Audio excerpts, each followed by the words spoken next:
네, 시청자 여러분 안녕하십니까. 세상을 바꾸는 시민 언론 민들레 그리고 저희 뉴탐사가 함께하는 이슈톡 시간입니다. 오늘 우리 이슈톡 시간에 첫 번째로 소개하는 두 분이 나와줬습니다. 먼저 제 오른쪽에 우리 민들레의 사실 편집장 역할을 하고 계시죠. 우리 김호경 에디터 나오셨습니다. 예, 김호경입니다. 안녕하세요. 네. 네, 그리고 김호경 에디터는 이제 정치 분야 또 에디터도 담당하고 있고요. 그리고 제 왼쪽 편으로는 우리 민들레의 김성진 기자 함께 하셨습니다. 네, 안녕하십니까. 김성진 기자입니다. 우리 이제 김성진 기자는 이제 간혹 저희 뉴탐사하고 이제 협업 취재를 할 때 이제 잠깐씩 등장을 한 적은 있어요. 네. 그리고 우리 김호경 에디터는 아마 오늘이 저희 뉴탐사를 통해서 시청자들한테 첫 번째로 인사를 드리는 것 같아요. 두 분 다 저희 이제 뉴탐사의 이제 이슈톡으로는 이제 처음으로 뭐 인사를 드립니다만 이미 저 민들레 지난 1년 동안 지금 성장하는 데 있어서 가장 든든한 밑거름 역할을 하셨던 두 분입니다. 그리고 우리 이제 민들레가 보면은 이제 이 평론, 칼럼 그리고 이제 이 외교 안보 그다음에 이제 경제 이쪽은 나름대로 이제 두터운 필진들이 좀 형성이 되어 있는데 제가 두텁다고 얘기하는 건 좀 그러네요. 그러니까 최소한의 인력은 지금 확보하고 있는데 이 정치 분야하고 이 사회 분야 쪽의 일선 현장에서 활동해야 될 기자 인력은 지금 절대 부족인 상태입니다. 예, 저희들도 뭐 좀 숙제인데 앞으로 뭐 인력 확보도 더 해야죠. 예, 뭐 그럼에도 불구하고 기성 언론하고는 이제 좀 다른 시각으로 차별성을 가지고 이제 기사를 쓰려고 나름대로 노력은 하고 있습니다. 네. 자, 그래서 결국은 이제 기자 인력을 이제 확보하는 문제도 결국 민들레의 이제 재정적인 기반을 좀 이제 튼튼히 하는 과제하고 직결되어 있는데 먼저 저희 방송 시작 우리 민들레에 대한 후원 안내 잠깐 드리면서 시작하도록 하겠습니다. 민들레 이제 1만 구독 후원자 만들기 이게 1년 전부터 했는데 아직 1만까지 가려면은 지금 한 60% 목표 60% 달성. 예, 60%는 좀 넘은 것 같은데 아무래도 이제 좀 정체기가 좀 있는 것 같습니다. 예, 초반에 그렇죠. 굉장히 또 여러 같은 성원이 있으셨는데 예. 네, 그래서 지금 민들레가 이 기울어지는 운동장에서 저희 뉴탐사와 함께 특히 이제 텍스트를 기반으로 한 이 레거시 미디어하고를 상대로 해서 그래도 아직까지 뭐 가야 할 길은 멀지만 최소한 기존의 레거시 미디어들이 다루지 않는 또 레거시 미디어들과는 기본적으로 다른 시각의 지금 시민 언론을 선보이는 기본적인 플랫폼을 형성하는 데는 지금 성공을 했는데 지금은 이제 그 플랫폼들을 좀 더 내실을 좀 키워야 되고 화력을 좀 보강을 해야 됩니다. 그래서 우리 민들레에 대한 후원 다시 한번 부탁을 드리겠습니다. ARS 후원은 1877에 1922 예, 화면을 한번 좀 띄워주시겠습니까? 그리고 네, 민들레 후원, ARS 그리고 이렇게 은행 계좌로 후원도 가능합니다. 그리고 010-2481-4181로 문의를 주시면 또 자세한 안내를 받으실 수 있습니다. 자, 그럼 우선 첫 번째 소식 넘어가 보도록 하겠습니다. 저도 사실은 개인적으로 이거 굉장히 궁금했던 거예요. 갤럽 하게 되면 이제 한국의 대표적인 여론조사 기관이라고 얘기하는데 갤럽 여론조사가 나올 때마다 많은 여론조사들하고는 좀 차이가 있는 좀 생뚱맞은 그런 조사 결과를 내놓잖아요. 예.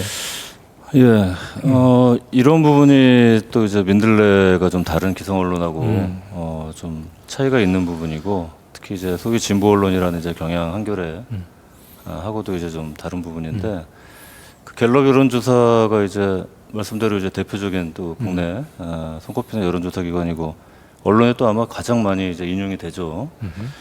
근데 이 정당 지지율 조사 참 이게 이상하다. 그런 생각들 좀 많이 하셨을 거예요. 말하자면 이제 국민의힘 지지율이 민주당하고 거의 같거나 심지어 이제 앞선다. 그렇죠. 그러니까 이런 추세가 뭐 한두 번 그런 게 아니라 지금 계속 이어져 오고 있거든요. 그렇습니다. 이 굉장히 근본적인 어떤 의문이나 이제 회의를 일으키는데 아니 윤석열 정권이 이렇게 막하고 뭐 정치, 사회, 경제, 외교, 안보 분야 이렇게 이게 전방위적인 어떤 국가적인 이 전체적인 이게 퇴행의 길을 가고 있는데 그럼에도 불구하고 국민들이 여당을 더 지지한단 말인가? 이게 과연 우리나라 이제 그 민도나 이런 민심을 제대로 반영하고 있는가에 대해서 이제 굉장히 좀 의아한 부분이죠. 그게 또 결정적으로 그게 이제 강서구청장 보궐선거 거기서 또 이제 드러나는데 이제 뭐 이제 한 달 좀 이제 지났는데 강서구청장 보궐선거 때 그때도 마찬가지로 그 앞에 직전 조사까지도 이제 그 민주당하고 국민의힘이 거의 비슷하거나 국민이 앞선다는 여론조사가 나왔거든요. 근데 막상 뚜껑을 열어보니까 어땠습니까? 그렇죠. 예, 16% 그 민주당이 이제 17% 이상 앞서는 차이로 이제 압승을 했단 말이에요. 그 강서구라는 지역이 그 뭐 어떤 특정 정당에 이렇게 몰표를 주고 그런 지역이 아니거든요.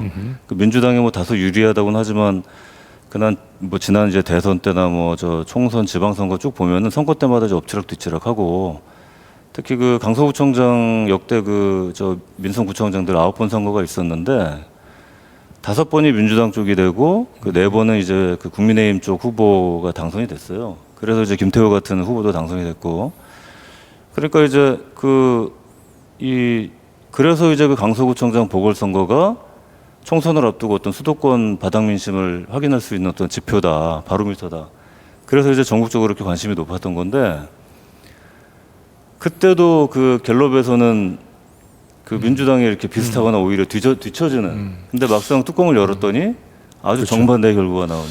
예. 네, 그러면 이제 강서구청장 그 보궐선거 같은 경우는 이제 이 갤럽의 그 여론조사 예측이 이제 실제 투표를 통해 가지고 그 실제 여론하고 얼마나 그 괴리가 있는지를 거의 확인을 된 건데 대부분 평상시에 갤럽은 보통 한 달에 한 번씩 발표를 하죠, 여론조사 결과를. 근데 이 내놓는 조사 결과가 보통 다른 여론조사 기관에서는 지금 민주당하고 국힘 대략 뭐 들쭉날쭉하긴 합니다만은 거의 뭐 한 9%에서 한 15% 많은 데서는 뭐 20% 이렇게 정당 지지율이 차이가 나는데 갤럽은 방금 전에 우리 김호경 에디터가 얘기했던 대로 거의 민주당과 국힘당이 거의 비슷한 또는 국힘당이 조금 우인. 그래서 항상 그 갤럽 여론조사 결과가 나올 때마다 민주당의 위기감을 조성하는 그리고 국힘당에는 상당히 또 새로운 희망 고문을 하는 이제 이런 일들이 자꾸 반복이 되고 있죠. 근데 이런 게 이 갤럽 여론조사 결과를 인용한 이 신문 보도 이게 조중동뿐만 아니고 한겨레에서도 이제 이런 갤럽 조사를 좀 인용을 해서 똑같은 좀 그 여론을 조금 동떨어진 그런 진단을 하는 경우가 많죠. 예. 뭐 조중동 같은 이제 보수 국어 언론들이야 뭐 그러려니 하는데 이 경향 한겨레 같은 경우가 그 민주당에 대해서 좀 그 굉장히 의아할 정도로 이렇게 반감이 상당히 좀 강하고 그런 차원에서 뭐 국민의힘이나 민주당이나 뭐 거기서 거기다. 그래서 이제 굉장히 좀 그 양비론이 굉장히 고질적이지 않습니까? 그래서 이제 민주당에 대해서 이제 좀 과도할 정도로 이렇게 비판을 하고 할 때 그 근거가 이제 그 정당 지지율로 봐라 이렇게 이렇게 민주당 지지율이 이렇게 낮지 않느냐. 그 핵심 근거로 이제 그 갤럽 여론조사를 이제 주로 이제 그 인용을 하는 거죠. 네, 여기 한번 기사를 한번 볼까요? 여기 한겨레 이제 성한용 기자, 이 정치 전문 그 기자고 어쨌든 이 기성 정치권에 상당한 그래도 네임밸류가 있으신 기자인데 저 제목은 제가 볼 때는 좀 공감이 어느 정도 가요.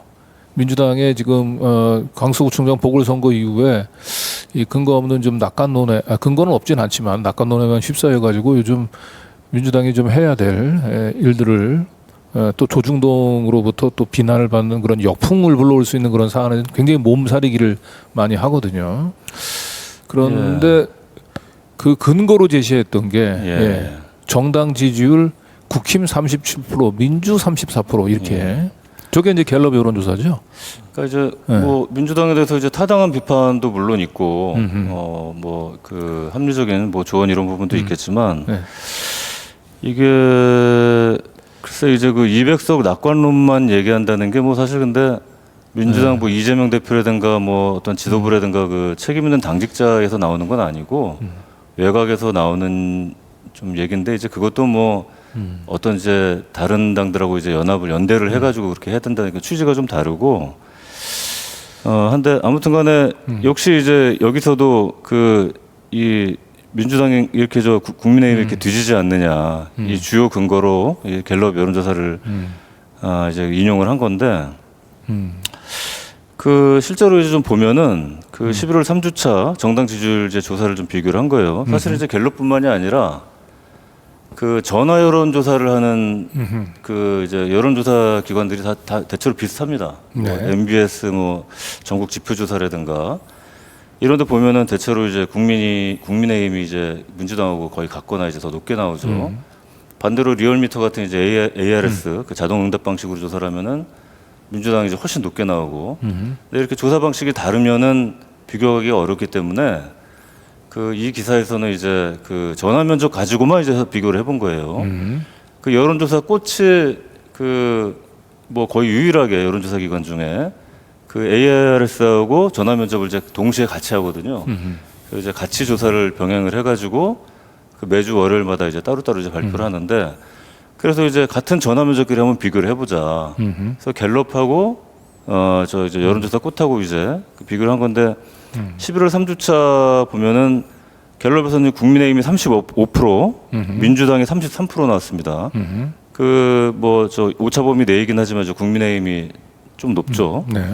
반대로 여론조사 꽃에서는 국민의힘이 30.5%, 민주당은 한 45%가 넘고 완전히 뭐 저 정반대죠. 민주당이 한 15% 이제 더 이상 이렇게 높은데 이게 동일한 그 전화 면접 조사인데 왜 이렇게 다른가? 그래서 이거를 좀 이제 좀 그 분석을 한 거죠. 그랬더니 이제 한국 예. 이 갤럽에 있어서는 이제 다른 여론조사 기관하고 좀 다른 특징들이 좀 잡히죠. 그러니까 그 이제 뭐 디테일하게 여러 가지 좀 분석을 했는데 이게 너무 좀 이제 그 깊이 들어가면 약간 좀 내용이 좀 복잡하고 좀 기사를 한번 읽어보시면 좋은데 아무튼 이 대통령 그러니까 윤석열 대통령 국정조사 그 지지도를 먼저 물어보느냐 정당 지지도를 먼저 물어보느냐 이 질문 순서에 따라서도 상당히 결과가 좀 다르게 나옵니다. 아무튼 그래서 이게 그 갤럽 조사가 뭐가 문제냐 이제 크게 두 가지인데 무응답층이 너무 많아요. 무응답층이. 예. 그러니까 이제 무당층으로 이제 포괄해서 얘기할 수 있는데 뭐 지지정당 뭐 모르겠다거나 아예 이제 대답을 안 하는 그 3주차 여론조사 보면은 그 갤럽에서 무당층 비율이 27%나 됩니다. 예. 반면에 이 여론조사 꽃에서는 18.9%거든요. 굉장히 이제 갭이 크죠. 한 10% 예. 가까이 차이가 나네요. 이렇게 무당층이 크면은 당연히 그 민심이 이걸 저 속내를 제대로 이제 파악이 안 되고 이게 신뢰도하고 반비례하는 거죠, 당연히. 그렇죠. 예, 그만큼 이제 민심이 이제 무당층 속에서 숨어 있는 거니까. 보통은 이제 여론조사 기관에 이제 지금 지지하는 정당이 있으십니까라고 해서 나는 뭐 없다라고 얘기를 하면 사람 마음에 내심 뭐 어떤 지지하는 정당이 있긴 하지만 여론조사 기관의 첫 번째 질문에 나 어느 정당 좋다라고 얘기 하는 것을 좀 이렇게 꺼려하는 분들이 있죠. 그렇죠. 그래서 이런 예. 경우에는 이제 다시 이제 재차 그래도 마음에 들지 다 정당이 마음에 들지만 그래도 저 당장 내일 뭐 투표한다면 어느 당에 투표하시겠습니까? 이런 질문을 통해서 가능한 한 이 응답자들의 속마음들을 좀 이렇게 좀 타진해 보는 이제 이런 추가 조사가 들어가야 되는데 갤럽은 그런 게 없는 모양이에요. 그냥 첫 번째 전화 걸어서 지지하는 정당 있으세요? 그럼 없습니다. 그러면 그냥 무응답 또는 이제 무정당 무당층으로 이제 분류하고 끝낸다는 거죠. 그게 이제 전화 면접 조사의 어떤 전반적인 좀 취약점이기도 한데 아무래도 이제 그 여론조사 전화를 받았을 때 그러니까 ARS 자동응답이면 이게 기계를 상대로 하는 거기 때문에 좀 더 이제 뭐 그렇죠. 부담 없이 좀 편하게 이제 그 전화 받은 응답자가 이렇게 편하게 응답을 할 수 있는데 전화면접 이제 사람이 이제 전화를 하는 거니까 특히나 이런 뭔가 이게 그 억압적인 정권 체제 이런 하에서는 아무래도 여러 가지 이제 좀 그렇죠. 자기 속마음을 이렇게 제대로 표현하는데 좀 꺼리게 되는 그런 부분이 있는 거죠. 아니 특히나 이제 뭐 공무원이라든지 뭐 이런 분들 같은 경우는 이 무슨 여론조사 기관을 빙자해 가지고 그 나의 그 뭐 정치적인 성향 이런 것들을 다 지내보려고 하는 거 아닌가? 뭐 굳이 그런 그렇죠, 게 아니라도 그렇죠. 네. 뭉치러 둘 수밖에 없죠. 네? 근데 하여튼 그 같은 전화 면접인데도 불구하고 여론조사 꽃에 비해서 지나치게 무응답층의 갤럽이 많다. 네. 그거 또 하나 중요한 게 이게 정치 성향, 이 표본. 네.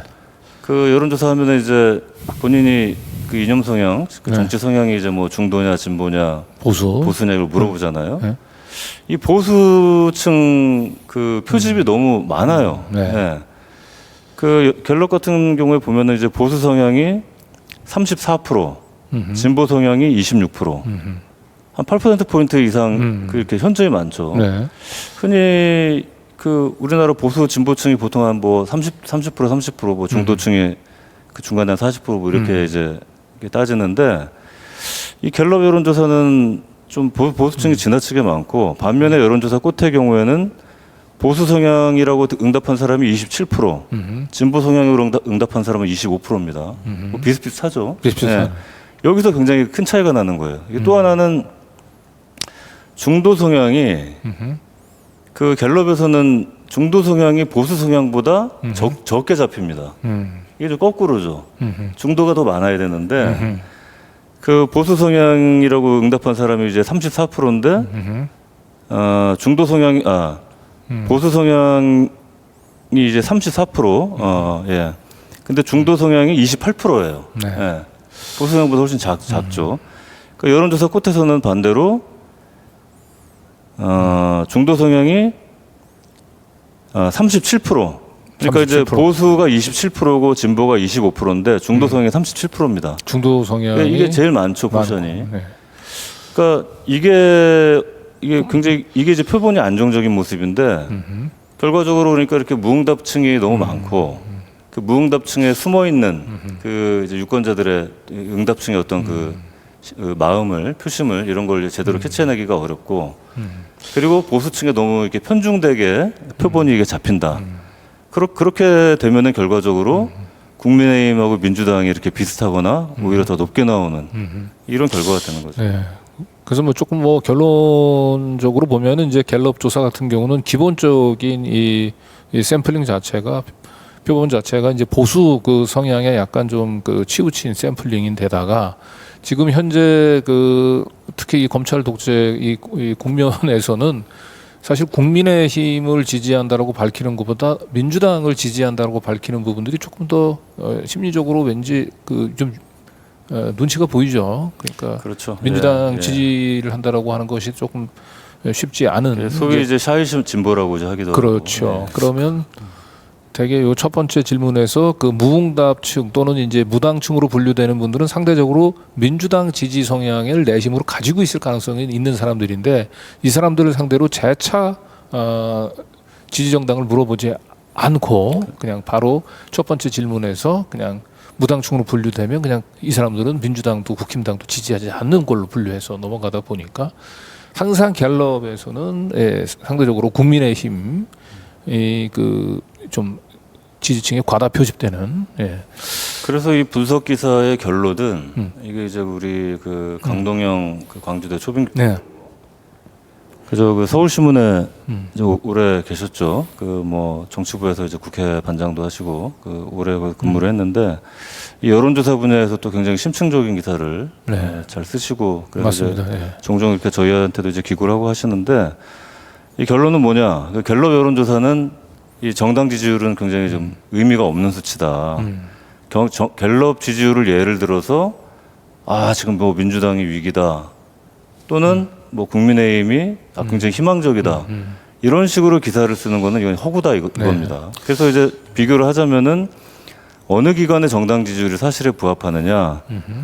상대적으로 무당층이 적은 그리고 이제 보수층, 진보층 이런 표집이 안정적으로 잡혀 있는 여론조사 꽃이다. 네, 이런 여론조사 결론이라고 꽃도 그렇고 저 미디어 토마토, 네. 미디어 토마토에서 내는 조사는 여론조사 꽃하고 좀 많이 네, 비슷해요. 그렇죠. 그렇죠? 그리고 저는 이제 개인적으로는 이 기사, 이 칼럼에 함의라고 하면 일단 기본적으로는 그 미디어를 만들고 있는 언론 종사자들이 이런 그 여론조사의 모순에 대해서 알고 있거든요. 알고 그래서 있죠. 이제 그런 부분에 대해서 그러면은 아까 소개했던 한겨레 보도 같은 부분들은 어느 정도 좀 감안을 해가지고 중용을 해서 좀 객관적으로 좀 봐야 된다는 부분이 하나가 있고, 그다음에 아마 꽃이 계속 이제 여론조사 어떤 결과를 좀 쌓아가면서 이제 많이 데이터가 쌓여서 이런 분석이 가능한 것 같은데, 제가 이제 최근에 듣기로는 여론조사 꽃에서 아예 이제 한국갤럽과 같은 질문을 가지고 같은 모델로 아하. 여론조사를 한다고 해요. 그렇게 이제 같은 모델로 해 보면은 그동안 이제 갤럽에 대해서 이제 상당히 특히 이제 진보 진영에 있는 분들이 많이 의심을 했는데, 좀 객관적으로 어떤 그 표집에 문제가 있는지, 질문에 뭐가 문제가 있는지 조금 더 확인을 할 수 있지 않을까. 네. 그런 좀 과정들이 있어야 이 여론조사도 좀 더 신뢰가 가고, 그게 앞으로 또 이 선거들이 앞으로 계속 이루어질 텐데, 우리 민주주의를 위해서도 이 여론조사가 상당히 중요하지 않습니까? 예. 그런 부분이 좀 보완이 되지 않을까 그런 생각이 좀 듭니다. 네, 무엇보다 이제 이 갤럽에서 스스로 자신들의 여론조사 결과가 이렇게 타 여론조사 기관하고 지금 차이가 나는 부분들을 모르지 않을 거고, 그리고 자신들이 이 표집이라든지 아니면 설문 구성에 있어서 이런 바이어스들을 바로잡기 위해서 뭘 해야 되는지도 알 텐데, 계속 이걸 이 여론조사 방식을 이제 고집하는 이유는 제가 볼 때는 갤럽이 뭔가 정치적인 의도를 가지고 그 여론을 지금 호도하려고 하는 거 아니냐라고 충분히 의심받기 좀 충분하고, 그리고 이런 여론조사의 문제점들, 갤럽의 조사의 문제점들을 알면서도 이렇게 이걸 가지고 그 계속 국민의 힘을 띄우고, 그리고 이제 민주당 지지자들의 이제 그 사기를 꺾는 이런 보도들이 계속 반복이 되는데, 적어도 이런 부분들을 한겨레나 경향에 있는 기자들 같은 경우는 좀 지적을 해줘야 되는데, 아까 보셨던 대로 이 한겨레의 그 성한용, 우리 이 뭐 보수 진영에 김대중이 있다고 얘기한다면 진보 진영에 뭐 네임벨과 그 정도까지는 아니지만 그래도 성한용 기자가 진보 진영을 상당히 대표하는 선임 정치 기자인데, 이런 분들까지 이렇게 갤럽의 여론조사를 기초로 해가지고 국힘당이 사실상 원하는 이런 그 이 정치 분석 해설을 내놓고 있잖아요. 예. 한겨레에서 저 편집국장도 하고 지금 정치부 선임 기자로 계신데, 네. 근데 아까 성환영 기자 대표적으로 그걸 좀 인용을 했지만, 사실은 이 일반 그 정치 그 정당발 그 기사하고 뭐 이제 사설까지 칼럼 해가지고 굉장히 많아요. 이 갤럽 이거를 그 근거로 해가지고 민주당을 때리는. 네, 그러면 이게 또 민주당 내에서도 그 또 이재명을 또 흔들려고 하는 일부 이 수박계 의원들이 여기에 또 그 봐라, 이재명 대표하고 나서 계속 사법 리스크 때문에 이렇게 당이 지금 불안하지 않냐, 뭐 이렇게 또 반응을 또 하고, 예, 또 그렇게 민주당 내에서 그런 또 목소리들이 나오면은 이재명 가지고는 안 된다 이런 목소리들이 나오면은 또 조중동이 또 기자들이 또 그걸 확대해서 증폭하고 막 이런 악순환이 계속 되고 있는 것 같습니다.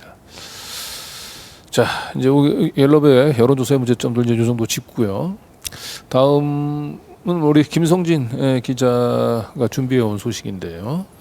네, 뭐 이 소식은 화면 지나갔네요. 네. 아닙니다. 자, 보면 이게 대법원에서 얼마 전에 이제 그 최은순에 대해서 실형 확정했죠. 예. 징역 1년의 실형을 이제 확정을 했습니다. 10원 한 장 피해 준 적 없다. 이 말 가지고 예전에 대선 이게 과정에서 윤석열이 이 얘기를 이제 했다가 이제 또 그 많이 또 그 비난 여론에 휩싸이니까 이제 뭐 정진석 의원이 사실은 뭐 이건 내가 얘기를 잘못 전달한 거다 이제 이렇게 그랬었죠. 얼버무리긴 했습니다만은, 예. 어쨌든 그랬지만은 결국에는 대법원에 가서 뭐 많은 독자분들이 아시겠지만은 이제 349억 가량의 어마어마한 양이죠. 통장 잔고 증명을 위조를 해가지고 그걸로 이제 징역 1년을 선고를 받아서 이제 내년 7월까지는 일단은 감옥에서 수감 생활을 하는 걸로 확정이 됐습니다. 이 최은순 씨 입장에서는 이 대법관도 사실은 좀 운이 없어요. 이 이흥구 대법관은 제가 보기에 이 지금 현재 있는 대법관들 가운데서 가장 원칙주의자이죠 대법관이거든요. 지금 대법원장 후보로 지금 추대가 지명이 돼 있는 조희대 있지 않습니까? 네. 이 조희대 대법원장이 지금 직권남용죄로 그 대법원에 그 지금 재항고 사건이 계류 중인데 이 주심 대법관이 이훈구 대법관입니다. 이훈구 대법관이 보통 이런 정도 사건이면 그냥 한 몇 개월 이내에 그냥 기각해버리고 끝나요. 1년 6개월째 이 사건을 가지고 있습니다. 그래서 아마도 조희대가 지금 국회에서 대법원장으로 뭐 지금 민주당은 뭐 이제 거의 통과시켜 주려고 하는 분위기예요. 이 사법부 공백이 길어지는 거에 대한 이제 부담이 있어서 그런데 이 대법원장으로 오더라도 이 이훈구 대법관이 조희대가 대법원장 됐다고 피의자가 대법원장 됐다고 아마 판결 쉽게 바꾸지 않을 것 같은데. 검사 출신 변호사 그분 사건 말이죠. 그렇죠. 예. 그 주심이 같아요. 그래서 지은순 씨 입장에서는 왜 하도 하필이면 왜 그 이훈구 주심을 만났을까? 그런데 이제 사실은 이 대법원에서는 형량을 바꿀 수는 없어요. 그렇잖아요. 예. 그래서 이 징역 1년 부분들에 대해서 이게 사문서 그 위조만 인정이 되고 사문서를 위조를 해가지고 이걸 행사했던 걸 결국은 기소를 안 했지 않습니까? 그렇죠. 그러다 소송 사기 부분도 빠져 있고요. 네. 그러니까 이건 이 검사들 입장에서 최대한 최은순을 기소를 안 할 수는 없고 기소를 한 상태에서 뭐 집행유예로 빼려고 그 노력을 많이 했습니다만은 지난번 항소심에 이어서 대법원에서도 제대로 된 그나마 그 원칙 있는 판사들을 만나서 실형 선고가 다행히 위지는 됐습니다만 그래도 국민들 입장에서 볼 때 많이 허탈하긴 할 겁니다. 왜냐하면 표창장 위조 그로 지금 몇 년이죠 그게 4년을 받았었죠. 4년형을 받았던 정경심 교수하고 비교해서는 그거는 400억 가까운 통장 잔고 증명을 위조를 했고 실제로 이걸로 지금 수십억 원의 이 부동산의 차익을 누렸던.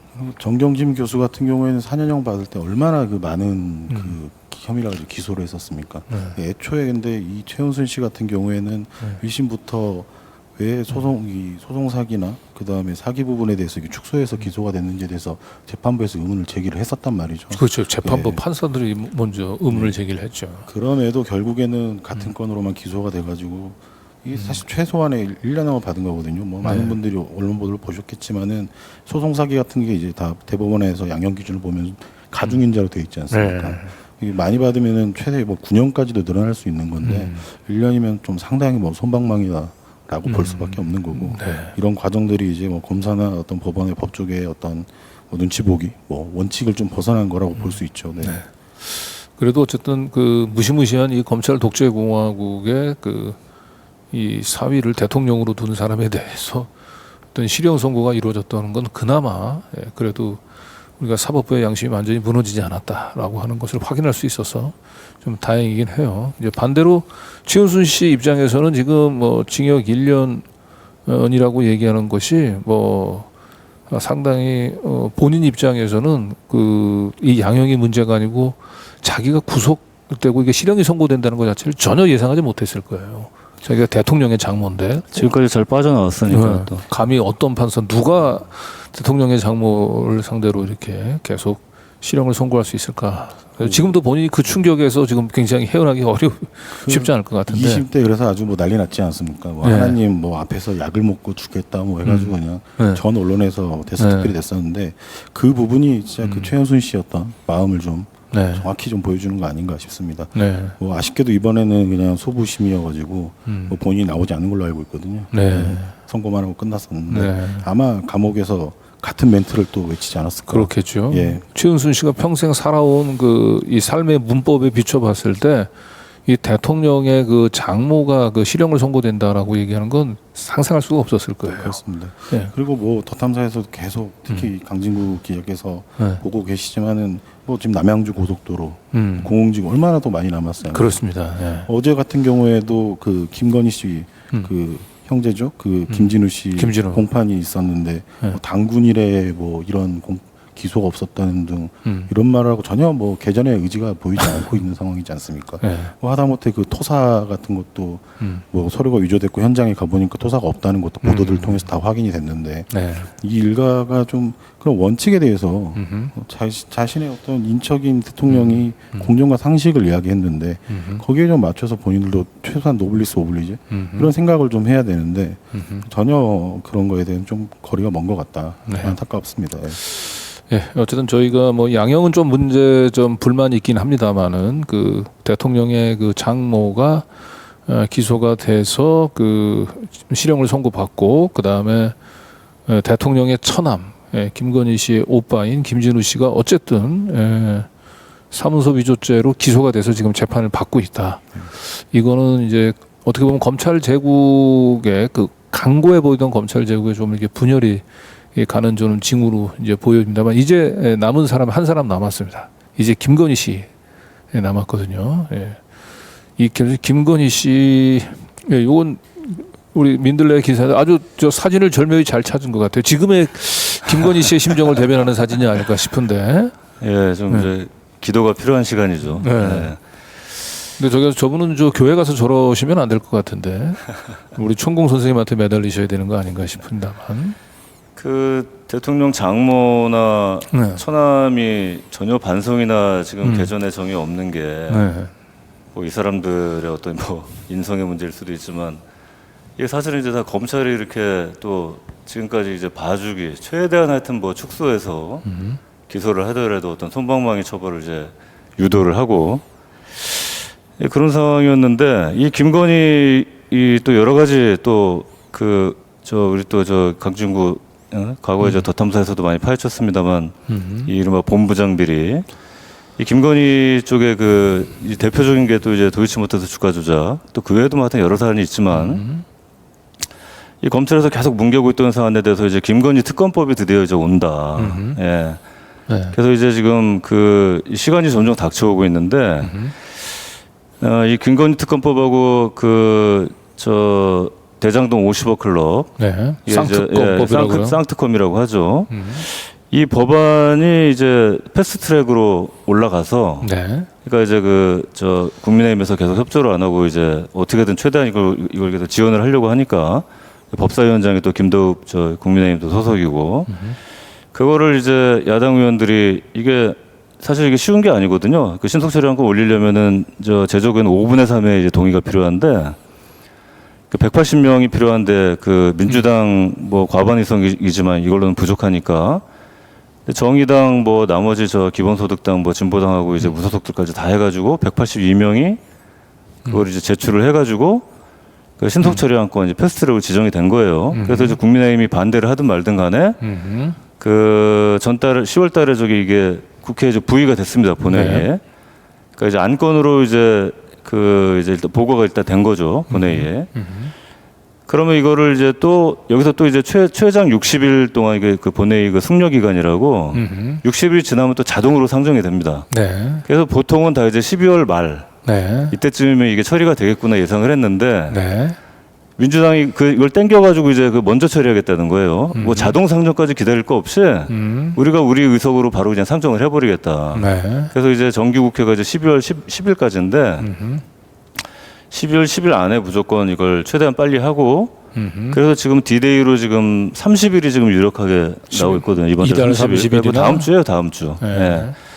다음 주에 그 이동관하고 그 검사 2명 탄핵소추안 지난번에 한 번 냈다가 이렇게 우여곡절 그때 일단 철회를 했는데 그때 이제 그 국힘에서 좀 꼼수를 썼죠. 그래서 필리버스터 이제 대거 신청했다 그걸 철회하면서 그래서 이제 본회의가 못 열리게 돼가지고 이제 할 수 없이 좀 작전상 후퇴를 했는데 30일 본회의는 이제 여야 합의로 이미 잡혀 있는 거거든요. 근데 이것도 하여튼 저기 국민의힘에서는 어떻게든 좀 안 하려고 하는데 이때 그 이동관하고 이제 검사 2명 탄핵소추안 처리하면서 이 쌍특검법 이것도 이제 같이 처리를 하겠다.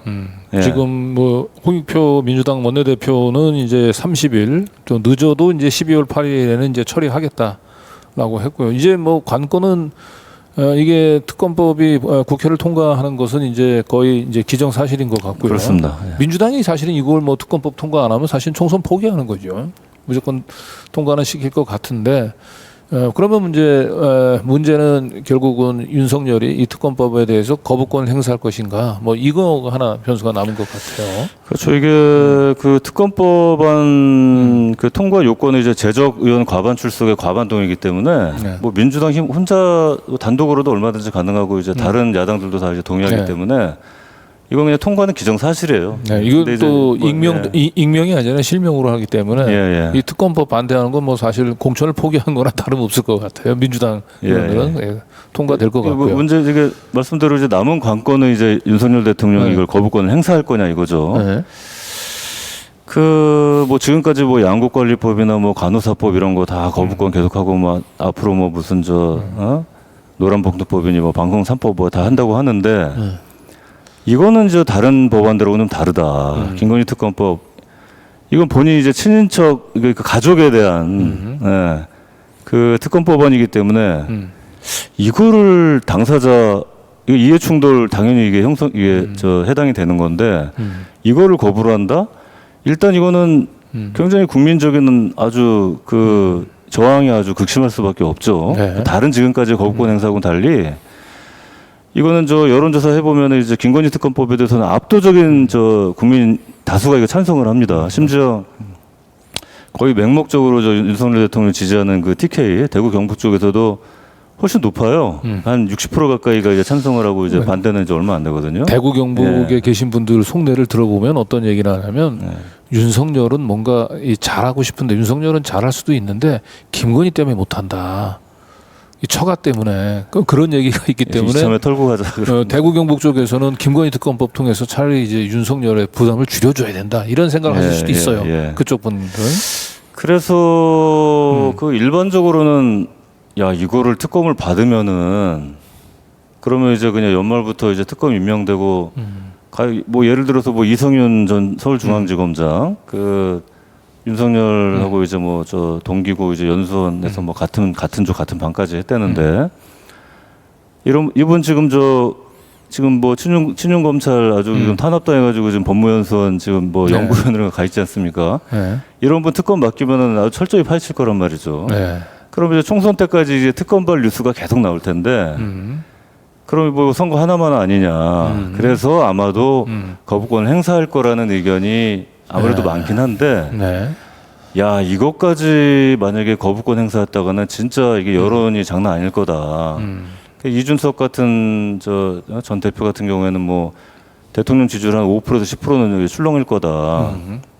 그 국민의힘 여당에도 굉장히 이제 큰 타격이 되죠. 그래서 이거를 차라리 뭐 정면 돌파하자는 의견도 꽤 지금 심심찮게 나오고 있습니다. 그래서 그 주요 근거가 뭐냐면은 이게 2000년도에 검찰에 뭉개고 있다고 그 최강욱 의원이 고발을 해가지고 이제 수사가 이제 들어간 거든 본격적으로. 근데 그 문재인 정부에서 그 이성윤 지검장이나 그 다음에 이정수 지검장 때 그 지휘를 해가지고 이렇게 수사를 했는데 이 보수 진영 표현으로 이제 그 탈탈 털었는데 김건희를 결국에는 혐의를 못 찾고 이제 그 기소를 못한 거 아니냐. 그래서 권오대 회장이라든가 이제 주변 인물들만 기소를 하고 그렇기 때문에 특검을 받아도 이제 뭐 별거 나올 거 없다. 그러니까 오히려 이게 굉장히 정치적인 지금 이 정치 특검이고 그 김건희 영부인 김건희 씨가 오히려 이제 막 거기 출석을 하고 그러면은 뭔가 그 특유의 어떤 당당함으로 저희가 보기엔 뻔뻔함이지만 아무튼 이렇게 당당하게 막 그 본인의 어떤 그런 이제 억울함을 이제 설명을 하고 그러면 오히려 이게 전화위복으로 돌파가 될 수도 있다. 그 김웅 그 검사 출신 이제 이런 사람들이 이제 그런 주장을 하죠. 이게 받아도 근데 받는 게 낫다. 그건 이제 내용을 잘 모르셔서 그래요. 지난 그 도이치모터스 주가 조작 사건에 대해는 이게 지난 2021년 12월 달에 1차 기소가 이루어졌잖아요. 권오수나. 그때 기소할 때 김건희 씨가 이제 빠졌죠. 그렇죠. 김건희가 이제 빠졌던 이유는 이재명하고 이제 윤석열 두 사람이 누가 될지 지금 한치 보기 힘든 상황에서 일단 김건희 씨를 거기다가 집어넣으면 그냥 대선은 끝나는 거예요. 그러니까 일단 김건희는 뺐는데 검사들이 김건희를 그렇다고 이제 빼줬다가 나중에 이재명 후보가 당선이 되면 자기네들 망하는 거거든요. 그래서 그 다음서부터 사실은 김건희 씨에 대한 제대로 된 조사를 했어요. 그리고 그렇죠. 예. 그 이미 수사 기록에 그 김건희 씨의 주가 조작 혐의를 입증할 수 있는 증거들이 차고 넘칩니다. 빼박 증거들이 수두룩하고, 그런데 이 빼박 증거들을 이미 본 사람들이 너무 많아요. 제가 볼 땐 뭐 아까 지금 방금 전에 거론하셨지만 이성윤 전 서울중앙지검장 이분도 사실은 이 검사들 수사 검사들이 확보했던 빼박 기록들을 지금 알고 있기 때문에 지금 윤석열 정권 상대로 큰 소리를 칠 수도 좀 있다고 좀 보여지거든요. 자, 그런데 어쨌든 문제는 이 특검법에 대한 결정은 제가 볼 때는 윤석열 룬 대통령이 결정하는 게 아니고 결국은 김건희 씨가 결정하지 않겠습니까? 결국은 김건희 매를 맞느냐 이제 국민의 매를 맞느냐 이게 네. 문제가 될 텐데 네. 그 본인이 살아있는 뭐 권력을 수사해가지고 뭐 그런 인기로 대통령이 됐는데 뭐 한간에는 대통령이 김건희란 말도 있지 않습니까? 그렇지. 예. 진짜 살아있는 권력이 뭔지 본인이 좀 스코를 좀 하셨어야 될 것 같습니다. 네. 근데 제가 보기엔 김건희 씨가 결정을 하는데 김건희 씨는 지금까지 이 살아온 이 과정 전체가 자기를 희생을 해서 뭔가를 도모하는 그런 그 일들에 전혀 익숙하지도 않으신 분이고 관심도 없어요. 예. 그렇기 때문에 본인이 스스로 그 아까 얘기했던 대로 이렇게 검찰에 당당히 나서면서 검찰 수사를 피하지 않겠다는 모습을 보여주는 걸 통해서 당과 그다음에 자기 남편인 룬을 살리는 이런 희생 정신을 기대하기는 제가 보기에는 난망입니다. 언론도 많이 네? 좀 언론도 또 장악하고 있지 않습니까? 결국 국힘당이 망가지더라도 검찰이 망가지더라도 나를 보호해야지라고 하는 생각이 가득할 겁니다. 이미 예. 우리 엄마, 우리 오빠까지 그렇게 망가뜨려 놓고도 거기에 만족하지 못해서 나까지 감옥에 집어넣을 거냐. 막 이런 울분에 찬 목소리로 룬 대통령이나 아니면 국힘당 지도부를 압박하지 않을까 그런 생각이 듭니다. 뭐 받을지 안 받을지 같은 뭐 전망은 엇갈리고 근데 아무래도 이제 거부권 행사하지 않겠느냐는 관측이 좀 많긴 한데 예. 하여튼 거부권 행사든 특검을 받든 간에 굉장히 상당한 데미지가 불가피하다. 그렇죠. 어느 예, 쪽으로 예, 결정을 예, 하더라도. 그래서 상당히 지금 굉장히 좀 고심이 깊지 않을까. 네. 예. 자, 그럼 다음 소식 넘어가도록 하겠습니다. 우리 윤석열 정부 하면은 이제 상징하는 게 여러 가지가 있는데 이 원자력 정부입니다. 이 원자력 모피아들에게는 윤석열 당선은 정말 너무나 기쁜 소식인데 이 원전 모피아들이 그 동안에 발톱을 숨기고 있다가 이제 서서히 자신들의 이제 그 욕망을 이제 드러낸 게 이 SMR이죠. 예, 이 SMR. 아주 핵심이라고 볼 수 있습니다. 이 SMR이 뭔지 뭐 시청자분들 잘 모르실 것 같긴 한데. 뭐 일단은 유탐사에 우리 원자력 안전관 네. 1회 이정현 대표께서 최근에 좀 강연을 좀 하셨잖아요. 네. 뭐그 내용을 보면 뭐 아시겠지만 근데 저기 이제 우리 말로 쉽게 얘기하면 소형 원자로라는 거죠. 예, 예. 스몰 모듈 예, 리액터인데 소형 모듈 원자로. 그러니까 지금 기존에 있는 원자로들 큰 원자로를 쪼개가지고 뭐 300 메가와트 아니 그렇죠. 300메가와트급 이하로 작게 만들어가지고 네. 이제 이렇게 분산형으로 이제 원자로 그 전력을 생산한다는 건데요. 그러니까 이제 대형 원전을 사실은 이제 새로 신규 건설한다는 것은 이제 여러 가지 이제 쉽지 않아 보이니까 이제 우회로를 지금 이렇게 소형 원자로로 지금 원전 마피아들이 지금 탈출을 찾은 거죠. 그렇죠. 그리고 이 원전 마피아들 그들의 그 생태계를 유지하려면 무조건 원전을 지어야 돼요. 그 항상 원전을 짓거나 새로운 원전을 개발하고 그렇죠. 그런 식으로 계속해서 예산을 밀어주죠. 그렇죠. 그런데 이제 대형 원전은 이제 여러 가지 뭐 환경단체 반발도 있고 그 지역 주민들의 또 저항도 있고 그러니까 이제 지금 그 대안으로 지금 SMR 소형 원자로를 얘기하고 있는 건데 이 소형 원자로가 지난번에 저기 룬이 그 미국에 처음 방문해서 이 SMR을 뭐 도입을 한다 이런 얘기를 했다가 그게 이제 결국은 기술적인 타당성 검토 단계에서 사실상 이제 물 건너가는 듯했죠. 예, 정확히는 이제 미국 저기 취임하자마자 미국에서 바이든 그렇죠. 대통령이 왔었죠. 예, 그때 이제 SMR 이야기가 나와가지고 언론에서 대대적으로 홍보를 하고 그 이후에 이제 지금 두산 중공업에서 두산 에너빌리티로 이름 바꿨죠. 네. 이런 데서 이제 투자를 하면서 상당히 좀 네. 주목을 받았었는데 이미 뭐 당시에도 말들이 많았습니다. 많아져요. 예, 왜냐면은 기본적으로 이 지금 미국에 있는 뉴스케일 파워라는 회사가 선도 기업이긴 하지만 경제성 문제를 잡지를 못했고, 그다음에 분산 영역이기 때문에 여러 곳에 이 원자력을 설치하는 건데 이 안전 문제를 잡지를 못했어요. 네. 그리고 당연히 이 원자력이기 때문에 항상 주민 수용성 문제가 있습니다. 네. 일례로 지금 현재 한국원자력연구원에 있는 그 주한기 원장, 저번에 이제 후쿠시마 원전 때 그 후쿠시마 그 핵폐수 먹어도 된다, 마셔도 된다 그 이야기 한번 했다, 마시면 안 된다라고 했다가 또 정부에서 좀 핀잔도 받고, 어쨌든 이 원전 어떤 이 카르텔 마피아의 핵심 인물 중에 한 분인데, 이분이 그 대통령 그 인수위원회 있을 때도 당진에 있는 화력발전소에다가 SMR 지면 된다고 했다가 아주 지역에서 난리가 났었거든요. 하여튼 그만큼 이 SMR에 대해서는 항상 말이 많았죠. 예. 네.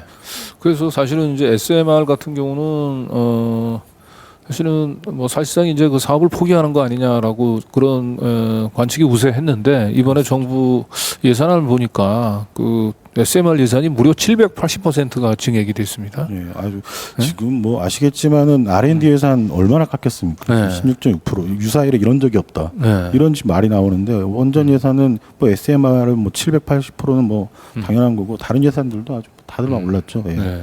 그런 상황입니다. 네. 한번 좀 더 구체적으로 한번 들어가 볼까요? 네네. 여기 보면은 네. 지금 보시면은 2023년 본 예산에 지금 31억이 태워져 있거든요. 네. 이게 당시에 이제 우리 그 ISMR, 우리는 이제 혁신형 소형 모듈 원자로로 하는데 이 예산을 처음 태웠었고, 예타 통과 이후에 그리고 지금 올해 증액을 한 건데 네. 270억까지 올랐습니다. 네. 저 자료를 보면 이제 앞뒤로 보면 다들 삭감이거든요. 다른 것들은 어마어마한 좀 증액이라고 볼 수 있고, 네. 이 증액의 이제 배경이 또 있지 않겠습니까? 네. 여기에는 사실 여야가 없는 것 같습니다. 특히 네. 이제 국회 과방위 위원장을 했던 이현우 의원이랑 그다음에 김영식 의원, 국민의힘에 뭐 이분이 원자력 연구소 출신이라고는 하는데 이제 그 당에서는 원자력 전문가라고 하지만 한 1년 정도 근무했다고 하더라고요. 이정현 대표께 좀 들어보고 저도 확인해 보니까 얼마 근무를 안 하셨어요. 어쨌든. 네. 이분들이 국회에다 혁신력 SMR 국회 포럼이라는 걸 만들어서 작년부터 아주 열심히 활동을 했었고, 여기에는 뭐 당시에 지금 바뀌셨지만 이거 산업부 장관이죠, 이창양 씨, 그다음에 유국희 원안위 위원장, 그다음에 지금 현재 항주호 한수원 사장, 뭐 이런 원전 카르텔의 핵심인 분들이 와가지고 국회의원들과 만나서 이렇게 논의를 하고 있다. 네. 그런데 양양자 의원 이런 분들 다 포함되어 있고요. 네. 어쨌든 이게 예산안이 이렇게 그 전년도 예산 31억에서 이거 273억으로 이렇게 한 해에 780% 증액한다라고 하는 거, 우리 김호경 에이스도 뭐 이 정치 국회 출입을 하면서 예산 많이 지켜봤지만 저런 경우 본 적이 없죠, 저건. 그렇죠. 특히나 이 소형 모듈 원자로라는 게 이게 일반 국민들은 아마 대부분이 다 생소하실 텐데, 네. 미국 기업인데 미국 안에서도 거의 뭐 이게 이 상업성, 경제성은 물론이고 이게 안전성도 검증이 안 돼가지고 이게 아마 원자로 이게 가동 뭐 과정에서 이제 뭐 기체가 발생하고 이런 문제도 있고 해가지고 유타주라고 아주 그 미국에서 뭐 이제 시골로 그렇게 뭐 좀 이제 평가가 되는 이런 지역에서 이게 좀 굉장히 이제 한정적으로 좀 운영이 되다가 그나마 또 다 이게 취소가 되고 보니까 이 뉴스케일사인가요? 이 회사 그 주가가 $2요, $2. 네. 그래서 저 12달러에서 그냥 또 그나마 이제 아주 급락을 했군요. 그러니까 우리식으로 표현하면 그 동전주죠, 그 동전주. 이런 회사가 아무 검증도 안 된 사업을 무슨 대한민국이 무슨 테스트 무슨 연습용도 아니고 말이죠. 네. 이거를 들여가지고 이렇게 막대한 예산을 바로 때려 붓는다는 게 이게 무슨 이 배후에 어떤 뭐 다른 또 뭐가 있는 게 아닌가. 네. 예. 그러니까 SMR 사업 자체의 그 타당성보다도 이 원전 그 마피아들이 결국은 먹거리가 필요한 거죠. 그렇죠. 먹거리가. 이명박 때 무슨 저기 자원비리 좀 이런 쪽으로 저는 자꾸 좀 의구심이 되는데. 예, 그리고 이런 원전 마피아들이 이렇게 턱없는 그 예산 증액을 요구할 수 있었던 것은 이 국회 내에 결국 이들을 이제 두텁게 보호하는 이제 원전 마피아의 장학생들이 있기 때문인데, 사실은 뭐 국민의힘 의원들은 뭐 그렇다 치더라도 여기 더불어민주당 의원들이 이런 말도 안 되는 예산 증액 그리고 원전 마피아들의 이런 그 말도 안 되는 이런 그 예산 낭비에 지금 일조하고 있다라고 얘기하는 게 좀 야당 통상스러워요. 의원들이 지금 감시가 아니라 아예 맞장구를 치고 같이 거들고 있는 형국이죠. 네, 지금 민주당 의원 가운데서는 지금 이게 제4회 혁신형 SMR 국회 포럼이라고 예. 예, 여기에 지금 이제 모습을 드러낸 이제 의원들 중에 민주당 의원이 어떻게 되나요? 우리 아까 이원욱 의원이 있다고 네, 했죠. 이원욱 의원 당연히 계시고 이제 김병욱 의원, 뭐 이용빈 의원 이렇게 있고 뭐 양정수 의원도 과거에는 뭐 아하. 시민당 출신이었죠. 양양재 네, 양양재 의원도 의원도 있고. 익숙하시고 뭐 이런 분들이 네. 계셨고 네. 뭐 국민의힘 의원들은 뭐 굳이 언급하지 않겠습니다. 너무 많이 오셨기 때문에 사실 이 전에 행사에도 다른 민주당 의원들도 좀 일부 네, 계셨습니다. 민주당 의원들 가운데서 그 여기 등장하시는 분 이름 보니까 전혀 그렇게 놀랍지는 않습니다. 네, 특히 이원욱 의원 같은 경우는 그렇죠. 예, 여기 뭐 민주당 의원 가운데서는 김병욱 의원 정도만 이분은 왜 여기에 끼어 있을까 좀 그렇게 좀 의아스럽고 나머지 뭐 의원들은 그럴 줄 알았어. 네. 예? 예. 뭐 품앗이로 또 오는 경우도 있으니까요. 뭐 저희가 그것까지는 확인을 못했는데 네. 아마 뭐 여러 가지로 뭐 오지 네. 않았을까 자, 싶습니다. 여러분들은 여기 지금 얼굴을 보이고 있는 이 의원들 모습을 잘 기억을 해 두셔야 할 것 같습니다. 내년 총선에 이 올해 2023년도 이 SMR 예산 증액에 대해서 납득할 수 있는 해명을 하지 않는 한 민심의 거세는 아주 호된 심판을 좀 받을 거로 예상합니다. 자, 다음 소식 한번 넘어가도록 하겠습니다. 그동안 좀 잠잠했던 것 같은데 이 자유총연맹 등 이 관변 단체 내년 총선 앞두고 이들의 행동이 좀 관심의 대상이었는데 드디어 이제 모습을 드러내기 시작했네요. 김장 행사로 일단 행동 개시에 나선 것 같아요. 예, 굉장히 좀 엉뚱하죠. 네. 예. 정부에서 그 행안부 주관으로 그 국민 대통합 김장 행사 처음 들어보는 이 참 네. 명목인데 네. 네, 주로 이게 룸 예. 대통령이 이렇게 뭔가 먹는 거 이런 행사 좋아해요. 김치찌개 또 좋아하지 않습니까? 네. 네. 아니 저 연말에 그 김장 행사 뭐 사랑의 김장 행사 뭐 이런 이름으로 좀 네. 뭐 적지 않게 했거든요 그동안. 있었죠. 네. 행안부에서도 했고 그 지자체별로도 하고 그 뭐 대한 적십자사라든가. 그러니까 이제 그 한꺼번에 좀 이제 모여가지고 김장을 해가지고 뭐 이제 그 취약계층 뭐 말하자면 그 좀 불우이웃돕기 그런 성격으로 이제 한 건데 이번에 처음으로 이게 국민 대통합이라는 이 타이틀을 걸고 이제 김장 행사를 하는 거예요. 이게 며칠 다음 주 월요일인가 이제 개최를 하는데 고양시 이제 킨텍스에서 한 2,000명 모인다고. 야 이게 뭐 도대체 듣도 보도 못한 또 이제 행사를 하나. 근데 이게 더더군다나 여기 이 주축이 뭐 이렇게 모으려면 또 이제 그 뭔가 이 조직 동원력이 필요하지 않겠습니까? 네. 여기에 이제 그 3대 뭐 국민 뭐 단체라 그래가지고 네, 관변 그 단체. 국민운동 3단체 이 대표적인 관변 단체죠. 자유총연맹하고 새마을운동 중앙회하고 이제 바르게 살기 운동 협의회. 그러니까 벌써 여기서 이제 딱 의심이 가는 거죠. 아니 이게 도대체 무슨 이게 도대체 김장한다고 무슨 국민 대통합이 될 것이며 이렇게 관변 단체들을 동원해 가지고 대거 이게 큰 행사를 치른다는 게 사실은 뭔가 이 내년 총선 대비해 가지고 네. 뭔가 일종의 좀 이게 조직 동원 어떤 뭐 검증이나 하여튼 예행 연습 아니냐. 네. 일단 뭐 좀 시험 가동을 하는. 그리고 여기 또 이제 공무원들도 많이 동원이 되는데 이게 굉장히 어쨌든 간에 이것도 굉장히 보여주기식의 어떤 그런 전시성 그런 행사 아니냐 이제 이런 의심이 되는 거죠. 네, 우리 그 더탐사 인시대 근원 목소리 그 방송 기억하실런지 모르겠는데 그 대선 때 상당히 윤석열을 이제 지지하는 그런 SNS 활동을 하셨던 분이 나중에 이제 그 대통령 그 실에 이제 민원을 해가지고 결국 자리를 좀 알아봐 달라고 했더니 첫 번째 그 소개했던 게 이제 바르게 살기 운동 협의회 그리고 두 번째가 이제 이쪽 자유총연맹 이쪽이었거든요. 예. 그러니까 그런 이제 지금까지 이런 단체들하고 윤석열 대통령의 이런 밀월 관계를 넘어서 굉장히 유착 관계로 가고 있는 여러 가지 지금까지 행보가 있었기 때문에 이제 더 의심이 되는 거죠 그렇게. 네. 네. 자유총연맹은 특히 이제 총선에 그 개입하기 위해서 사전 정지 작업들을 다 끝냈죠. 그래서 이제 정관에서 정치적인 그 중립 의무 이 부분들 다 드러냈어요. 그렇죠. 예. 네. 그 이명박근혜 정권 때 하도 그렇게 그런 뭐 관권 그런 뭐 집회라든가 시위 이런 데 동원이 되고 엉뚱한 짓을 많이 하니까 이렇게 정관에 정치적 중립 조항을 넣었는데 네. 이걸 또 그냥 삭제를 해버리고 그리고 뭐 무슨 자문위원이라 그래가지고 뭐 몇백 명 규모로 뭐 대거 네. 뭐 위촉을 했는데 거기 뭐 극우 아주 유튜버들 네, 그 떼거리로, 예. 미디어 분과 자문위원이라고 하는 것을 만들었는데 거기에 보수 유튜버들이 지금 대거 들어가 있죠. 예.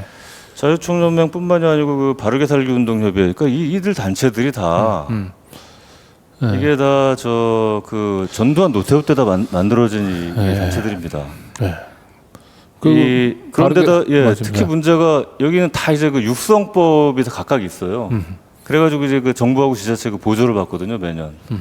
그러니까 이제 정부에서 뭔가 그 어떤 영향력이 좀 반영이 이 영향력 같은 게 이제 그 미칠 수밖에 없는데 특히나 그 코드가 맞는 이런 이 보수 정권 이제 이런 수구 정권이 들어서면은 아주 적극적으로 행동대원으로 나서는 거죠. 예.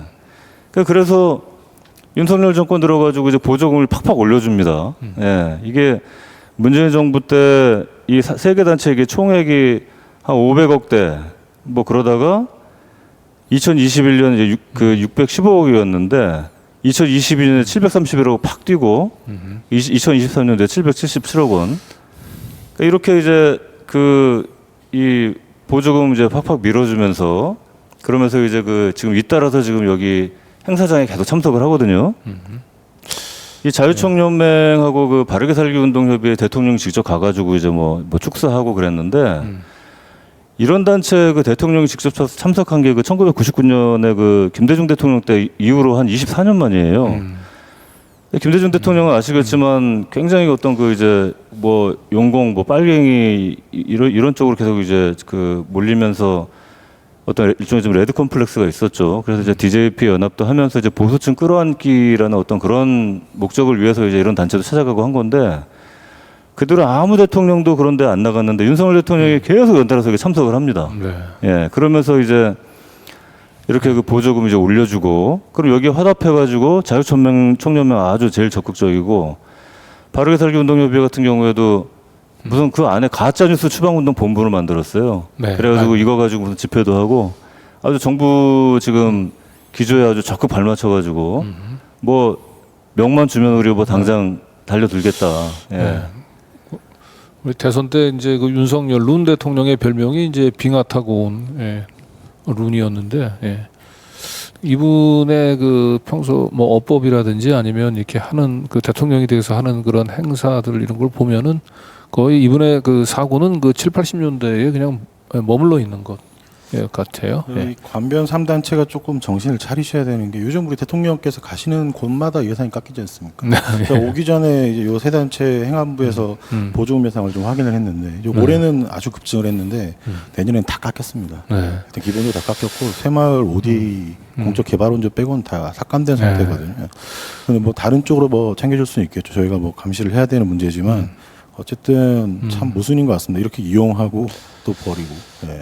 그런데 이제 최근에 이제 촛불 집회 이제 참석 매주 그 저희가 토요일마다 하는 촛불 집회 참석해 보면은 초반에는 그 구구 단체에서 이제 맞불 집회로 해서 이제 그 집회를 방해를 했었는데 요즘은 거의 사실은 이제 그 이 구구 단체의 집회가 그 미미해요. 그렇습니다.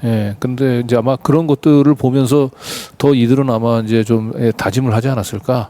그래서 11월 27일 이 국민 대통합 이 김장 행사를 계기로 이 그동안에 좀 지지부진해 있던 이 관변단체 조직들이 다시 또 발호를 하지 않을까 몹시 우려가 됩니다. 11월 27일 이 국민 대통합 김장 대회는 한번 우리 민들레 기자들도 직접 현장에 가서 한번 현장 분위기를 한번 좀 봤으면 좋겠어요. 유탐사 함께 가면 재밌겠네요.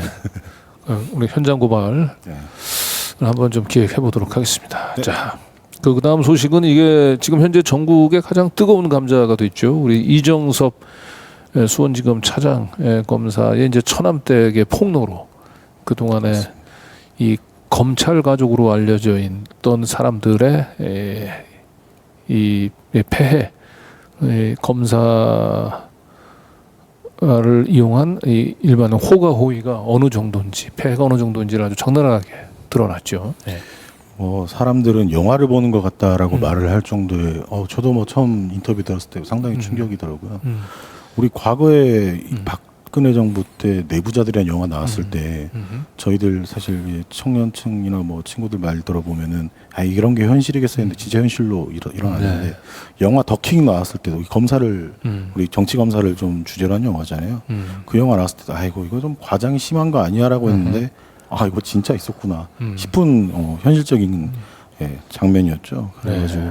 아마 많은 시민들이 좀 충격을 받았던 것 같습니다. 인터뷰 그렇죠. 내용을 보고. 예.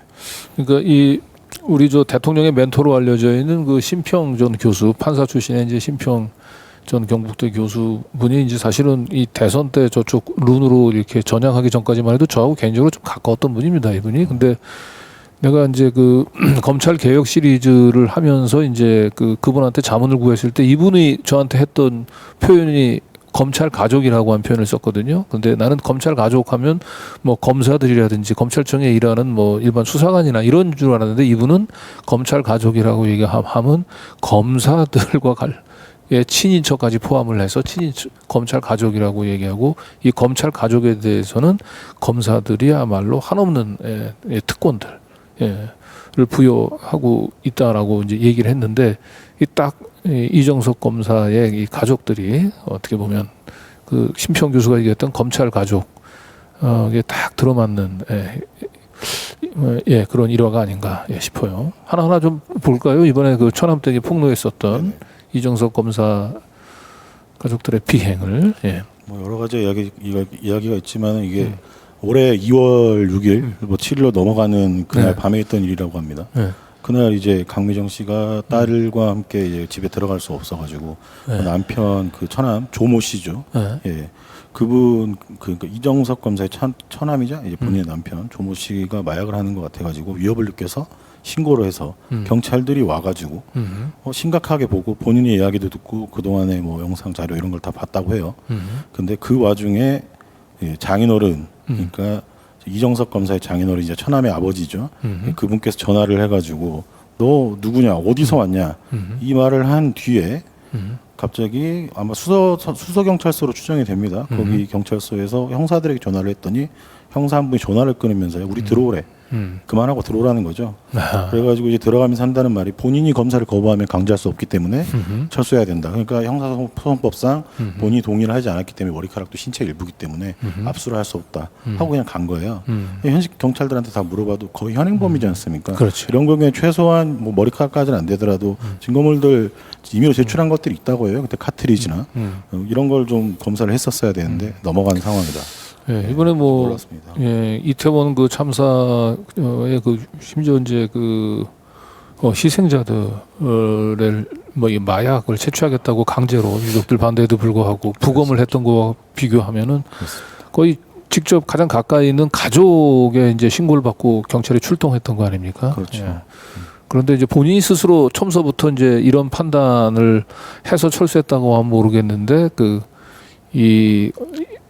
이정석 검사의 장인으로 하고 통화를 하고 난 뒤에 돌연 태도를 바꿔가지고 그렇죠. 본인이 동의하지 않으면 강제로 시료를 채취할 수가 없다라고 하면서 철수했다는 거죠. 그리고 뭐 한국 유서에도 그 시각에 그 처남이죠. 처남 조모 씨가 자기 한국 유서에 그런 말을 썼다고 해요. 이제 마침 그 시간에 가족한테 전화가 와가지고 내가 조언을 얻었다. 여기에 대해서 이제 인터뷰하신 강미정 씨는 우리 가족 중에 법조인은 그분 한 분뿐이다. 그분 이정석 차장검사 한 분뿐이다. 아마 그분이 뭐 조언을 해줬을지 않을까.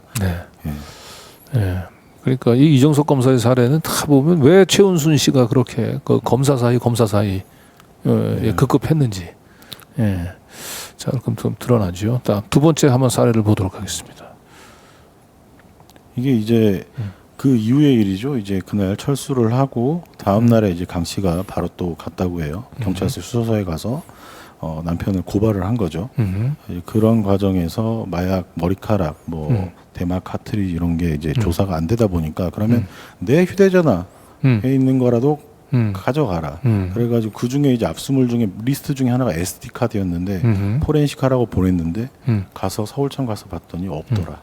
그런데 담당 수사관은 당황하지 않고 카카오톡만 하고 당황한 건 본인과 당시 포렌식 담당 수사관 둘뿐이었다.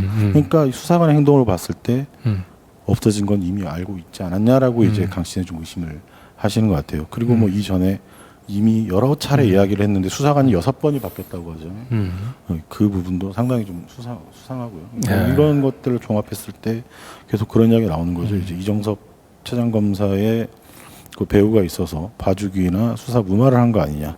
예. 예. 네, 우리가 지금 이 압수수색을 뭐 저뿐만 아니고 우리 김호경 에디터도 많이 받아봐서 알겠습니다만은 이 휴대폰 압수를 해가지고 이제 그 이미징 뜬 다음에 반드시 그 밀봉을 하잖아요. 그렇죠. 기본이죠.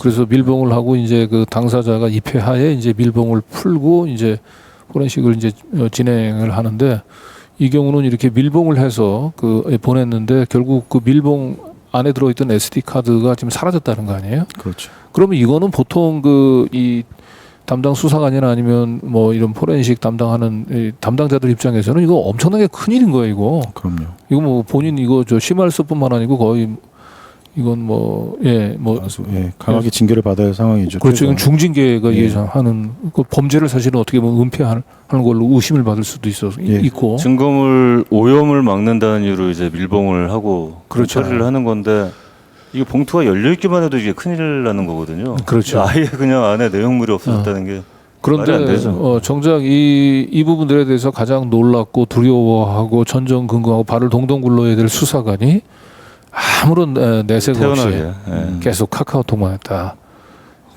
이 수사관은 내막을 아는 거죠. 왜 그렇다고 증거물들이 어떻게 실종되는지 내막을 알고 그 부분들에서 나는 전혀 이 책임질 필요가 없다. 그렇죠. 나는 두려워할 이유가 없다. 이제 이런 거죠. 예. 좋습니다. 예, 다음 거 한번 보겠습니다. 다음이 가장 또 이게 언론에서 가장 이슈가 많이 되는 거죠. 리조트 접대 의혹. 그동안은 이거에 대해서 이 검사가 부정을 해왔는데 강 씨가 당시에 와이프 그 이정석 검사의 와이프분이 그분 대기업 이름 그 어떤 아저씨라는 그분의 이름을 대고 그냥 자연스럽게 들어갔고 본인 입장에서는 어쨌든 이정석 검사나 남편 조모 씨가 결제한 걸 본 적이 없다라고 밝혔고 이런 자리가 한두 번은 아니었다. 여러 차례 있었다라고 하면서 뭐 그 리조트가 강촌에만 있는 게 아니고 남해에도 있고 이런 말도 하셨고 자기는 그때마다 갔고 가면 웰컴 프루트라는 그래서 과일 바구니죠. 환영합니다라고 써진 과일 바구니에 맞는 쿠폰이 두둑하게 있어서 그걸로 자유롭게 리조트 왔다 갔다 하면서 뭐 식사도 하고 기구도 이용하고 시설도 이용했다라는 거죠. 뭐 이 증언이 뭐 100% 맞다면은 이게 뭐 이 리조트가 제가 알기로는 무슨 강천 리조트였던 것 같은데 맞습니다. 거기 그 스키장도 있고 예. 그런 곳이잖아요. 예. 예. 저도 요 고향 가까이 있어가지고 사실은 여기 한번 그 놀러 가보려고 난 예약을 시도했는데 저는 여기 예약 잘 안 돼요. 예, 힘들어요. 그럼요. 예. 그런데 여기는 그냥 뭐 사전에 예약도 없고 또 심지어는 그 숙박비도 내지 않고 그냥 그대로 크리스마스라서 뭐 문 닫았을 때라는 거 아닙니까? 예, 그렇죠. 크리스마스로 문 닫았을 네. 때. 거기다가 이제 집합 금지가 내려졌는데 단독으로 스키장을 또 이용하시고. 그러면 그 스키장을 혼자 그 전세 낸 거네요, 그러니까. 그렇죠. 그 영화에서 보면 보통 재벌이 하는 거죠. 네, 황제 스키라고 보통 얘기하죠. 이렇게 그렇죠. 제설을 딱 한 상태에서 아무도 그 슬로프를 밟지 않은 상태에서 쫙 내려고. 보통 그 이건희 뭐 삼성 회장이나 이런 분들이 그런 분들이 일화가 많이 전해지죠. 스키장 리프트도 정지돼 있는 상태였고 네. 그 처음에 이 강씨 그 천암댁 이분은 원래 안 가려고 그랬는데 애도 아프고 그래서 근데 이제 굳이 이제 뭐 같이 가자고 이제 뭔가 같은 그 끌고 간 이유 중에 하나가 아무도 안 밟은 이제 그런 눈에서 같이 우리끼리 뭐 애들 눈썰매 태우고 이제 뭐 놀자. 우리밖에 이제 그 거기를 쓰는 사람이 없으니까 그래서 같이 가자고 꼬드긴 거죠. 예. 그 이러니까 이 저 권력층에 그 목마른 사람들은 검사 사위를 두려고 하는 거죠. 검사 사위 한 명 두면 압수수색 나온 수사관도 돌려보내고 심지어는 이렇게 압수해간 압수물도 증거를 없애버릴 수가 있고. 그러니까요. 예. 그리고 뭐 전국에 있는 이런 고급 휴양지 굳이 그 예약하느라고 불편할 겪을 이유가 없어요. 예. 이름만 대면 그냥 다 프리패스예요. 예. 뭐 골프장도 뭐 원하는 시간에 부킹할 수 있고요. 우리 집 들어오시는 가사 도우미의 전과 이력도 볼 수 있고. 그렇죠. 놀라운 것 같습니다. 네. 자, 근데 문제는 이런 엽기적인 검사 그 가족들의 그 행태들을 참 용기 내서 이정석 검사의 처남이 고발을 했죠. 그런데 이 고발 내용이 이재명 그 대표의 그 저 부인 버카 뭐 소고기 몇십만 원 먹은 거는 막 근 한 달간 지난 대선 과정 때 참 하던 언론들이 거의 기사가 안 보였네요. 예. 야, 저 뭐 오마이뉴스나 굿모닝 충청, YTN 이 정도. 예. 사실 이 정도 뉴스면은 저희가 통상적으로 이제 다 기성 언론에서 근무해봤지 않습니까? 네. 점심 먹기 전에 그냥 도배가 돼야 될 만한 내용이거든요. 그렇죠. 아주 충격적인 내용이었는데 저희가 이제 뭐 민들레 속보 배치는 아니다 보니까 오전에 인터뷰 정리하고 어느 매체가 썼나 하고 봤는데 제가 봤을 때만 해도 YTN 하나였습니다. 오전에. 예. 이거 진짜 이상하다. 그렇게 해서 이제 여러 기자들한테 또 물어봤는데요. 왜 안 썼는지를. 어쨌든 그날 쓴 게 YTN 하나. 그다음 경향하고 한겨레도 안 썼습니다. 한겨레는 경향은 안 썼고요. 한겨레는 썼고. 쓰긴 썼는데 네. 이정섭 검사 천암댁의 인터뷰인지 알 수 없는 제목으로 올렸었고요. 네. YTN 다음에 오마이뉴스, 그 굿모닝 충청이 이제 또 네. 한 4곡 정도로 아주 크게 다뤘었고 네, 네. 민들레야 뭐 당연히 썼고요. 네. 저녁쯤 돼서 조세일보 이 정도 좀 나왔던 것 같습니다. 네. 예. 그럼 침묵의 카르텔이 작동이 된 거죠. 자, 이 부분들에 대해서 법조 출입 기자의 한 분은 뭐라고 얘기를 하는지. 예. 예. 우리 김성기 기자가 직접 한번 네. 인터뷰를 한 모양입니다. 네. 뭐 법조 출입을 하고 있는 혹시 또 출입 경력이 있는 이제 신문 방송, 네. 통신, 뉴스통신들 이제 기자들 좀 여러 명 좀 이야기를 들어봤는데 네. 이제 뭐 아주 기본적인 이야기죠. 뭐 시민들도 아시겠지만 이 검언의 유착인 거죠. 가불관계다. 심지어 이제 이정석 검사 같은 경우에는 공정거래조사부장 서울중앙지검에서 그래가지고 이제 제게 저승사자라고 불렸던 분이다. 저도 이번에 처음 알았는데 이제 그러다 보니까 경제지들이 돌아가면서 이정석 검사 띄워주는 기사를 냈다고 하는 거예요. 그 정도로 이제 기자들 사이에서는 이정섭이 아주 핵심 취재원이었다. 그래서 좀 손대기 어려운 거고 자기들이 이런 기사를 일방 논리만 듣고 써버리면은 방검 기자로 찍히면 나는 이제 취재를 할 수 없다. 네. 그러니까 좀 하기 어렵다. 이런 것도 있었고요. 또 추가적으로 이야기를 하자면 참 이 그동안 이 법조 기자들이 검찰의 일방 주장에 대해서 거의 중계식 경마식 보도를 해왔지 않습니까? 근데 왜 이 강 씨 인터뷰는 얼굴까지 공개하고 실명까지 공개하고 아주 상세하게 이야기를 했는데 다루지 않느냐라고 물어봤더니 일반인이라 검증이 안 돼서라고 했거든요. 검증은 뭐 자기들이 하는 거지 뭐 자기네들은 가만히 앉아서 그렇죠. 예. 말이 안 되고요. 그거는 예. 그렇죠. 거기다가 또 추가로 김어준 씨에 대한 또 불만을 이야기를 하더라고요. 그 편견. 왜 CBS 김현정의 뉴스쇼에 나왔으면 모르겠는데 김어준의 겸손인들도 뉴스공장에 나왔기 때문에 이건 정치 편향이다라는 식의 거의 발언이었거든요. 네. 그래서 뭐 오염이 됐다라고 보는 것 같아요. 기본적으로. 근데 그게 과연 좀 합당한 이야기인 건지 좀 의문이 검증이 나요. 안 돼서 못 썼다는 거는 진짜 좀 코미디 같은 얘기네요. 코미디 같은 얘기고. 지금까지 무슨 조국 사태라든가 뭐 윤미향, 정의연, 이재명 뭐 조폭 돈 따봐 이런 건 뭐 검증이 돼서 썼습니까? 그렇죠. 받아쓰기로 그냥 뭐 무조건 그냥 줄창 그냥 근데 쏟아내는 저는 건데. 이제 여기 중에서 제일 반검 기자로 낙인 찍히면 검찰 내부 취재는 이제 물 건너간다. 이 대목이 사실은 이제 제일 저는 좀 주목이 되는데 우리 이제 김호경 에디터도 이제 저하고 같이 그 국민일보에 있을 때 우리 서울중앙지검 그 당시 그냥 서울중앙 그 기자실 출입을 했는데 그때만 해도 뭐 이 법조 출입 기자가 그 뭐 서울중앙지검 같은 경우는 한 20여 명 정도 남지 그것밖에 안 됐잖아요. 검사들은 그 당시 한 150명에서 200명 정도 됐기 때문에 그래서 그때는 그래도 이제 언론사 기자 한 명 한 명의 그 힘이 사실은 웬만한 검사들 이상 그러죠. 그래서 우리가 검찰 권력을 그래도 견제하는 그걸 또 당연하게 생각을 했었는데 최근에 제가 2019년도인가요? 한번 그 기자협회장 출마해가지고 인사를 하러 서울중앙지검에 들렸더니 무슨 도서관에 그 공무원 시험 준비하듯이 그냥 좌석에 배치됐는데 기자들이 빼곡해요. 한 어림잡아도 한 150명, 200명, 뭐 기자실도 뭐 1기자실 뭐 이렇게 있고 그러다 보니까 그 많은 기자들 입장에서는 결국 검사들한테 간택이 돼야 되잖아요. 그죠? 예, 검사들한테 간택이 되려면 결국 검사들이 원하는 기사를 써줘야 되는 거고. 그러니까 제가 있을 때도 경향신문에 있는 기자들이 괜찮은 기자들이 법조만 건너가면 전부 다 기자들이 이상해져요. 강선배하고 제가 나갈 때 그 뭐 라떼는 무슨 저 옛날 네. 아니 근데 이게 기본적으로 너무 이상해졌어요. 너무 이상해졌어요. 그러니까 우리 때는 기본적으로 검찰 출입 기자들이 굉장히 경쟁이 아주 치열했기 때문에 그럼요. 어디 그러니까 그 서로 간에 굉장히 견제를 하면 했지.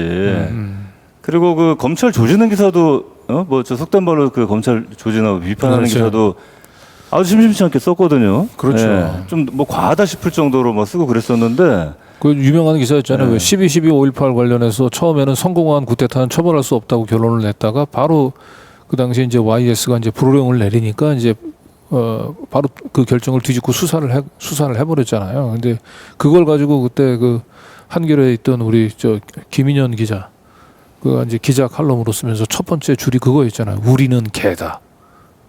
그래서 검사들의 그 이 자괴감을 또 검사들 그 정치 검사들의 행태를 우리는 개다라고 하는 걸로 표현할 정도로 그 당시에 그 기자들은 사실은 이 칼날이 서 있었어요. 근데 요즘은 제가 가보니까 그냥 뭐 검사들이 이렇게 뭐 먹이 주면 이렇게 달려드는 그 이 닭대들처럼 거의 기자들 수준이 그 수준이 됐더라고요 보니까. 그 주요 검사들 상대로 물론 취재 경쟁도 치열했지만 사실은 외곽 취재가 더 중요했죠. 예, 뭐 저기 사건 당사자들이나 변호사들이라든가.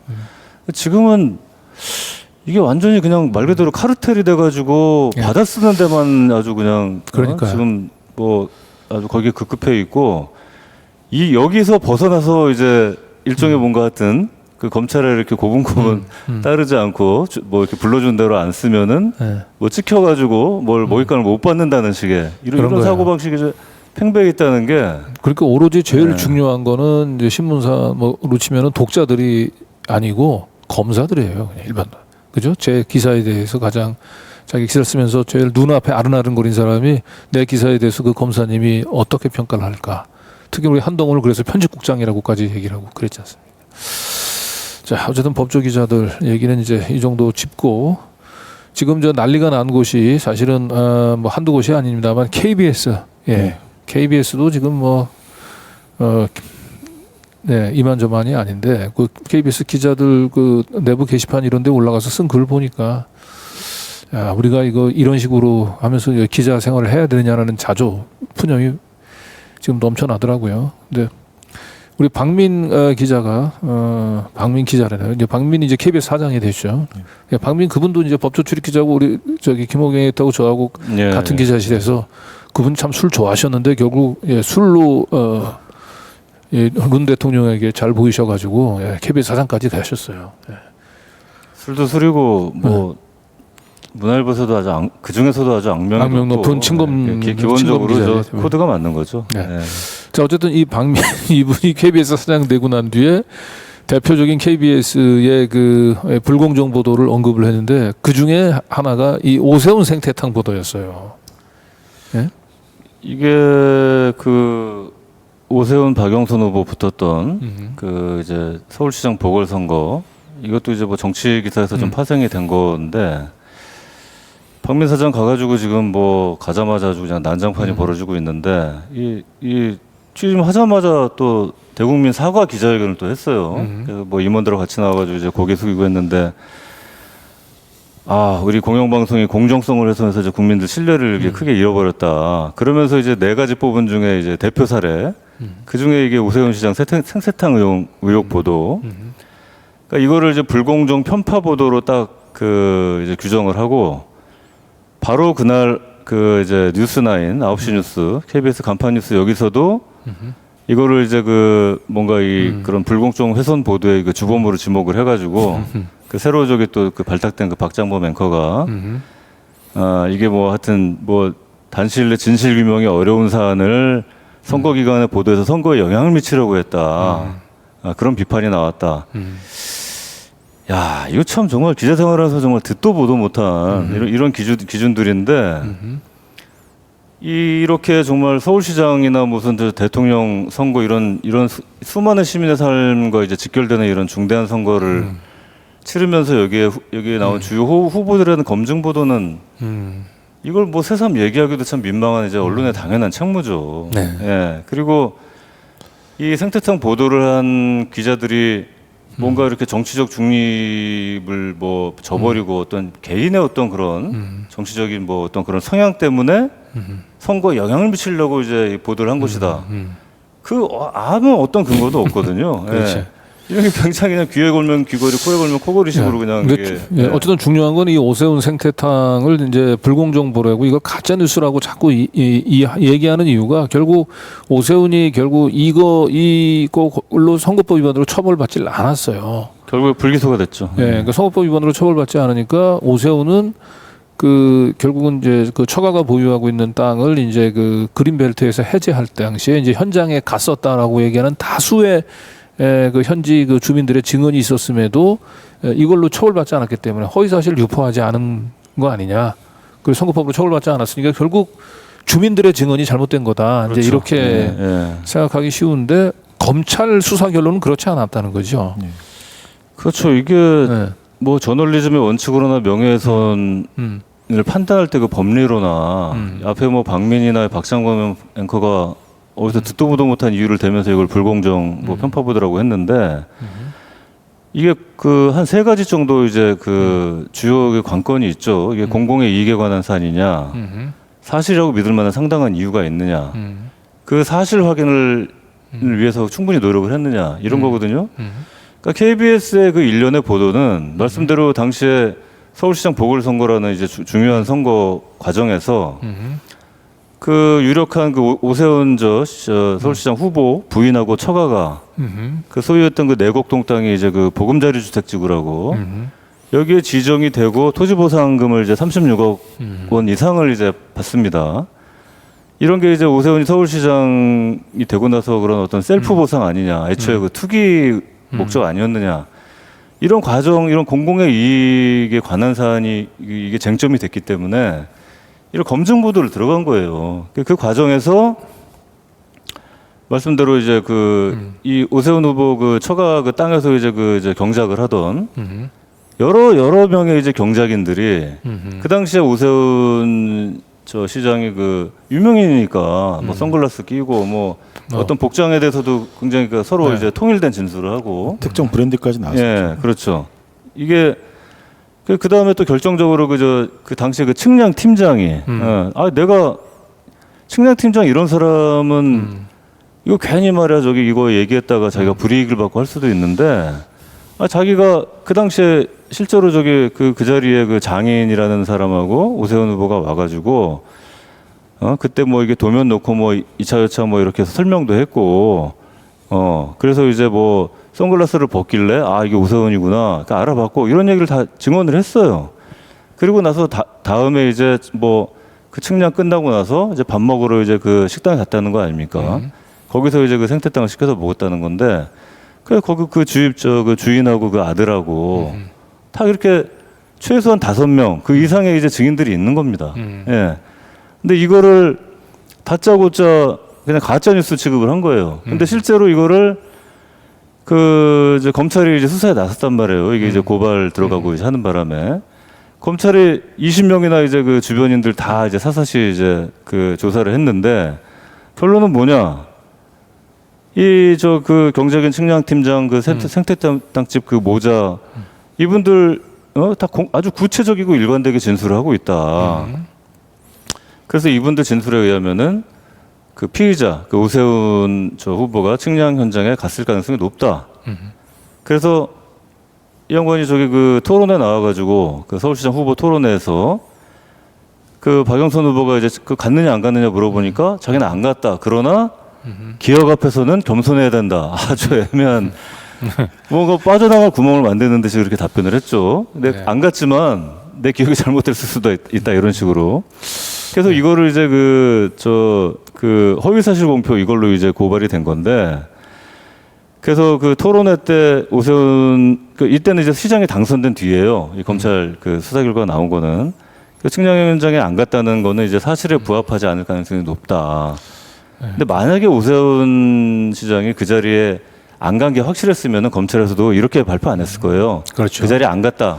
그래서 이거는 이건 뭐 무혐의 레거나 하여튼 사실을 무고한 거다. 이런 식으로 나왔을 텐데 아마 간 걸로 파악을 하고 갔을 가능성이 높다고 이렇게 얘기한 거죠. 예, 갔을 가능성은 높지만 이게 그렇다고 법적으로 처벌을 할 수는 없기 때문에 그래서 이제 불기소를 한 겁니다. 예. 네. 어쨌든 이 오세훈 그 생태탕 그 보도에 있어서의 그 교훈은 사실 제대로 된 교훈을 주려면 사실은 이렇게 지금 KBS 박민 사장 쪽에서 주장하는 대로 선거를 며칠 앞두고 그 검증이 어려운 보도는 하지 않는 게 능사가 아니에요. 그렇잖아요. 지금 결과적으로 오세훈 생태탕 보도가 이게 불공정 보도로 낙인이 찍힌 결과가 뭡니까? 이제 앞으로 오세훈처럼 그 민감한 그 현안 마땅히 딱 CCTV 같은 그런 증거가 없다면 공직 후보자는 일단 부인하고 보자는 거죠. 일단은 부인하고 당선만 되고 나면 그 다음에는 아무런 일도 없고 또 언론들이 알아서 내가 어떤 의혹을 인정하지 않으면 전부 의혹을 보도했던 걸 전부 다 가짜 뉴스로 하고 낙인을 찍어주고 또 반대로 또 언론들 같은 경우는 자꾸 이렇게 오세훈 생태탕 이런 부분들이 자꾸 연상이 되면서 뭔가 그 공직 후보자의 그 도덕성을 검증하기 위한 보도들 이거 자꾸 위축될 수밖에 없는 거예요. 완벽한 증거가 없으면 우리는 보도 못합니다. 결국은 이렇게 되면 언론 보도의 위축을 가져오고 거짓말로 자꾸 이렇게 유권자들을 속이는 유권자들의 이런 이 어떤 공직 후보자들의 이 거짓말들은 날로 기승을 부릴 수밖에 없고 이건 누구를 위해서도 사실은 이게 도움이 되지 않는 지금 이 오세훈 생태탕 보도를 징벌적으로 이렇게 접근하고 있는 이 박민 사장의 태도는 정말 심각한 문제가 있는 것 같아요. 사실 그때 서울시장, 부산시장 보궐선거 때 주요 언론들, 기성 언론들 행태가 사실 그랬죠. 네, 그렇죠. 아주 소수 언론들이 당시 이제 열린공감 시절이었던가요? 여러 가지 굉장히 직접적인 증거라든가 증언이라든가 정황을 가지고 이제 소수 언론들이 보도를 하는데 그 중에 하나가 또 이제 생태탕이었고 이거를 계속 이제 그 당시에도 이미 다 이거 증언들을 다 배척을 하고 가짜뉴스로 사실 몰아갔었죠. 네, 지금 와가지고 이제 아주 세기를 박은 이제 시기죠. 그렇죠. 그러니까 이제 자기들한테 불리한 우리 쪽 후보에 대해서는 이제 검증보도 하지 말라는 얘기죠, 사실. 네, 이게 오세훈 생태탕 보도가 이게 또 가짜 뉴스로 낙인을 찍히다 보니까 이런 이게 이제 그 정치평론가 유창선 씨의 발언인 것 같은데요. 그러니까 이 오세훈 생태탕이 굉장히 무슨 조롱거리가 돼가지고 네. 그 뒤에도 이제 생태탕 시즌 2 해가지고 검색해 보면 무수하게 나옵니다. 예. 근데 그 중에 하나인데 이걸 빗대가지고 이제 아니 십몇 년 전 일을 어떻게 기억을 하느냐 말도 안 된다. 그 오세훈 생태탕도 엉터리지만 이 직원들도 줄리봤다는 거는 이건 거의 초윤적이고 이게 어떤 사람의 능력이나 어떤 경험상으로 봤을 때 이거는 이제 있을 수 없는 일이라고 저렇게 단정을 하는 거예요. 그러니까 이게 줄리를 봤다고 목격하면 저게 초인적인 기억력인가? 누구나 십몇 년 전에 일반적인 일들은 기억하기가 어려워요. 근데 아주 특별한 기억은 강렬하게 남아 있죠. 이쪽 내곡동에 농사를 짓고 사는 주민들 입장에서는 그곳에 페라가모 구두를 신고 하얀 백바지를 입고 유명 인사가 오세훈 같은 유명 인사가 왔다 갔는데 그게 왜 기억하는 게 어렵습니까? 그리고 줄리도 마찬가지잖아요. 우리 그 세노니 같은 경우는 이 사채 일수를 받으러 그 나이트클럽에 갔는데 거기서 이 마주 앉았었던 소개를 받았던 여성이 대학생이라는 거 아니에요? 그 당시까지만 해도 90년대 후반이니까 대학생들이 그런 나이트클럽에 가지고 와서 그런 일들을 한다고 얘기하면 강렬하게 꽂힐 수밖에 없죠. 안혜욱 회장도 그렇고 기억할 수밖에 없는 어떤 특별한 그런 장면들 상황들이 있었죠. 그러니까 안혜욱 회장님은 그 나이트클럽도 아니고 6층 조 회장 집무실 주변에 그런 어마어마한 연회장이 있으려고 상상이나 했겠습니까? 그런 곳에서 소개받았던 여성 그리고 그걸 한 번도 아니고 무려 13번이나 만났다고 본인 기억에만 그 정도인데 그러면 기억을 못하는 게 이상한 거죠. 그렇죠. 그걸 기억을 하는 걸 왜 초인적인 기억이나 그러니까 오래전 일이면은 무조건 백지 상태가 돼야 된다. 물론 이제 오래되면 기억이 좀 희미해지고 디테일 같은 게 잘 기억이 안 나지만 그건 일반론이고 이게 저는 인지심리학이라는 분야도 있고 이제 사람이 기억이라는 게 그 단기 기억도 있지만 또 이제 오랫동안 저장되는 그 장기 기억이라는 게 또 있지 않습니까? 네. 그런 어떤 특별한 기억들이 다 있단 말이에요, 누구나. 네, 예. 제가 뭐 지난번에도 한번 소개를 했습니다만 부끄러운 기억이긴 합니다. 부끄럽지도 않죠. 근데 제가 80년도 대학에 입학해가지고 그 엄혹한 시절에 전두환 군사독재 시절에 제가 1학년 1학기 때 그 연세대 갔던 우리 저 고등학교 친구가 자기 과 여학생을 미팅을 시켜주고 첫 번째 미팅을 제가 연세대학교 앞에 독수리 다방이 있어요. 독수리 다방 앞에 독수리 다방 그 옆에 또 그 하이델베르크라고 뭔가 있었는데 거기서 제가 미팅을 했었는데 저 미팅했던 그 여학생 모습도 어렴풋이 기억을 합니다. 그것도 벌써 몇 년이에요. 10몇 년이에요. 벌써 한 30년 가까이 되는 일들이 기억이 나거든요. 그런 특별한 이벤트는. 저도 갑자기 기억이 나네요. 지금 뭐 우리가 멀리 갈 것도 없이 방송 중에 벌써 두 분이 지금 법조 시절에 박민 그럼요. 사장을 만났던 이야기를 벌써 네. 그 집어냈는데 그러니까 그 당시에 그 당시에 뭐 미팅을 했거나 소개팅 딱 한 번밖에 안 봤는데도 그 당시에 여러 가지 특징이 기억이 나요. 예. 그리고 저는 이제 박민 KBS 사장님이 법조 기자들 뭐 같이 이렇게 어울려서 술을 먹을 때 항상 술 먹고 나서 눈 깜빡깜빡거리면서 말 이상하게 하는 그 습관이 있거든요. 다 기억나요, 저 지금. 예, 그 특별한 기억이 아니에요. 자, 어쨌든 이렇게 오세훈은 결국 거짓말로 제가 보기엔 거짓말이에요. 이게 그 현장에 안 갔다라고 하는 건. 예, 그래서 유명한 얘기를 남겼죠. 예. 이게 그 당시 KBS 보도였는데 측량 현장에 오세훈 후보 나오셨다. 아 그렇죠. 예. 이게 그 당시에 예. 이제 주민들 측량 팀장의 예, 그 증언이었네요. 1년에 그 당시에 그 목격담 예, 증언들 중에 대표적인 또 증언이죠. 예. 예, 측량이 거의 끝날 때쯤 하얀 티셔츠 입으시고 까만 선글라스를 끼고 오셨다. 예. 네. 이게 이제 다른 저기 그 주민들 통해서도 다 공통된 기억들이잖아요. 이런 좀. 예, 그런데 이걸 오세훈 아주 유명한 얘기죠. 기억 앞에서는 겸손해야. 저건 뭔 얘기입니까? 저건 기억 앞에서는 겸손해야 돼. 또 저 말만 남기고 오세훈은 그러니까 안 갔지만 다만 기억 앞에서는 겸손해야 된다. 갔을 수도 있다는 얘기예요. 그러니까 빠져나갈 구멍을 만든 거죠. 네. 본인이 더 기억을 잘 못하시는 것 같은데. 내 기억이 잘못됐을 수도 있다는 얘기를 이제 저렇게 한 거죠. 네. 자, 요 다음 소식은 정말 그 민들레 그 기사 가운데서 정말 왜 민들레가 존재해야 되는지 필요한지를 아주 상징적으로 보여준 기사인데요. 한번 좀 보도록 할까요? 예. 우리 김성진 기자가 직접 현장 취재를 했던 것 같죠. 예. 지난번에 17일 날에 이제 종로 보신각 앞에서 많이 보셨을 겁니다. 아마 시내로 출퇴근하신 시민분들은 이 신발을 쭉 깔았었는데 당초에 뭐 3,000켤레였는데 다 깔지 못해서 2,000켤레 신발을 이렇게 화면으로 한번 볼까요? 예. 저렇게 설치해 놓고 이게 보신각 앞이니까 그 민들레 말고 다른 기자들도 많이 봤을 거 아닙니까? 저걸. 예, 그렇죠. 그러면 저 사연들을 좀 취재해서 보도를 할 수 있었는데 많이 안 나왔습니다. 사실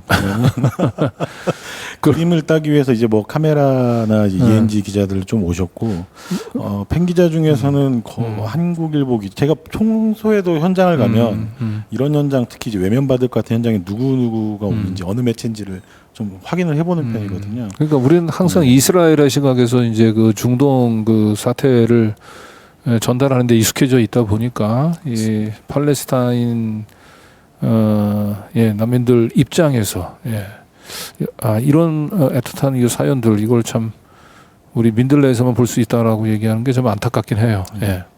참 그리고 이게 우리만 이렇게 특출난 게 아니라 미국, 영국, 프랑스, 독일, 뭐 스페인, 이탈리아 할 거 없이 이렇게 전 세계 지구촌에서 깨어 있는 시민들이 팔레스타인의 희생자에 대해서 그만 이스라엘에게 공격을 좀 멈춰라.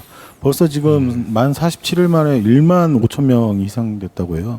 그 중에 뭐 70% 이상은 이제 노약자죠. 뭐 노인, 어린이 뭐 이렇고 여성이고. 네, 어쨌든 이번에 그래서 연대 목소리를 내고 이 신발 이제 그 2,000켤레가 결국은 이번에 이스라엘 그 팔레스타인 전쟁에서 희생당했던 그 희생자들을 이제 상징하는. 그리고 요거는 이제 희생자 명단을 또 쭉 우리 민들레가 그 이태원 참사 희생자들 같이 기억하자라고 적었듯이 뭐 비슷한 취지의 기획이었던 것 같은데. 갔더니 그거를 이제 주최 측에서 펼침막을 통해 가지고 쭉 해놨었는데 수천 명의 이제 희생자들 보면 뭐 영세 이렇게 써진 것들이 있어요. 참 이름 하나하나를 저희가 알아보라 읽을 수는 없는데 참 안타깝더라고요. 그리고 뭐 뒤에 보면은 여기는 이제 사진이 원체 길다 보니까 현수막이 다 찍지는 못했는데 이제 시체 훼손이 너무 커가지고 아하. 신원 확인이 안 된 사람들도 다 표시를 해놨거든요. 이름 하나하나를 못하니까 그냥 숫자로만 그런 것도 있고. 희생자 명단 뒤에 이제 그 나이가 적혀 있었는데 나이가 0으로 적혀져 있는 네. 희생자도 있었다고 했죠. 예. 네, 참 안타깝습니다. 예. 그날 또 보니까 이 팔레스타인인 아벳이라는 분인데 저희가 이제 일부러 얼굴을 안 나오게 사진 저렇게 일단 했는데 저분도 오셔가지고 잠깐 인터뷰를 했거든요. 한국 그 민주 시민이라고 표현을 하더라고요. 네, 한국 민주 시민들께서 이스라엘의 어떤 프로파간다를 듣지 말고 이 가자 지구의 이 우리 팔레스타인인의 목소리를 좀 들어달라. 특히 한국 미디어가 그렇게 해서 우리가 원하는 거는 결국엔 평화로운 삶이다. 더 이상 좀 공격하지 말고 우리 평화를 좀 지켜달라.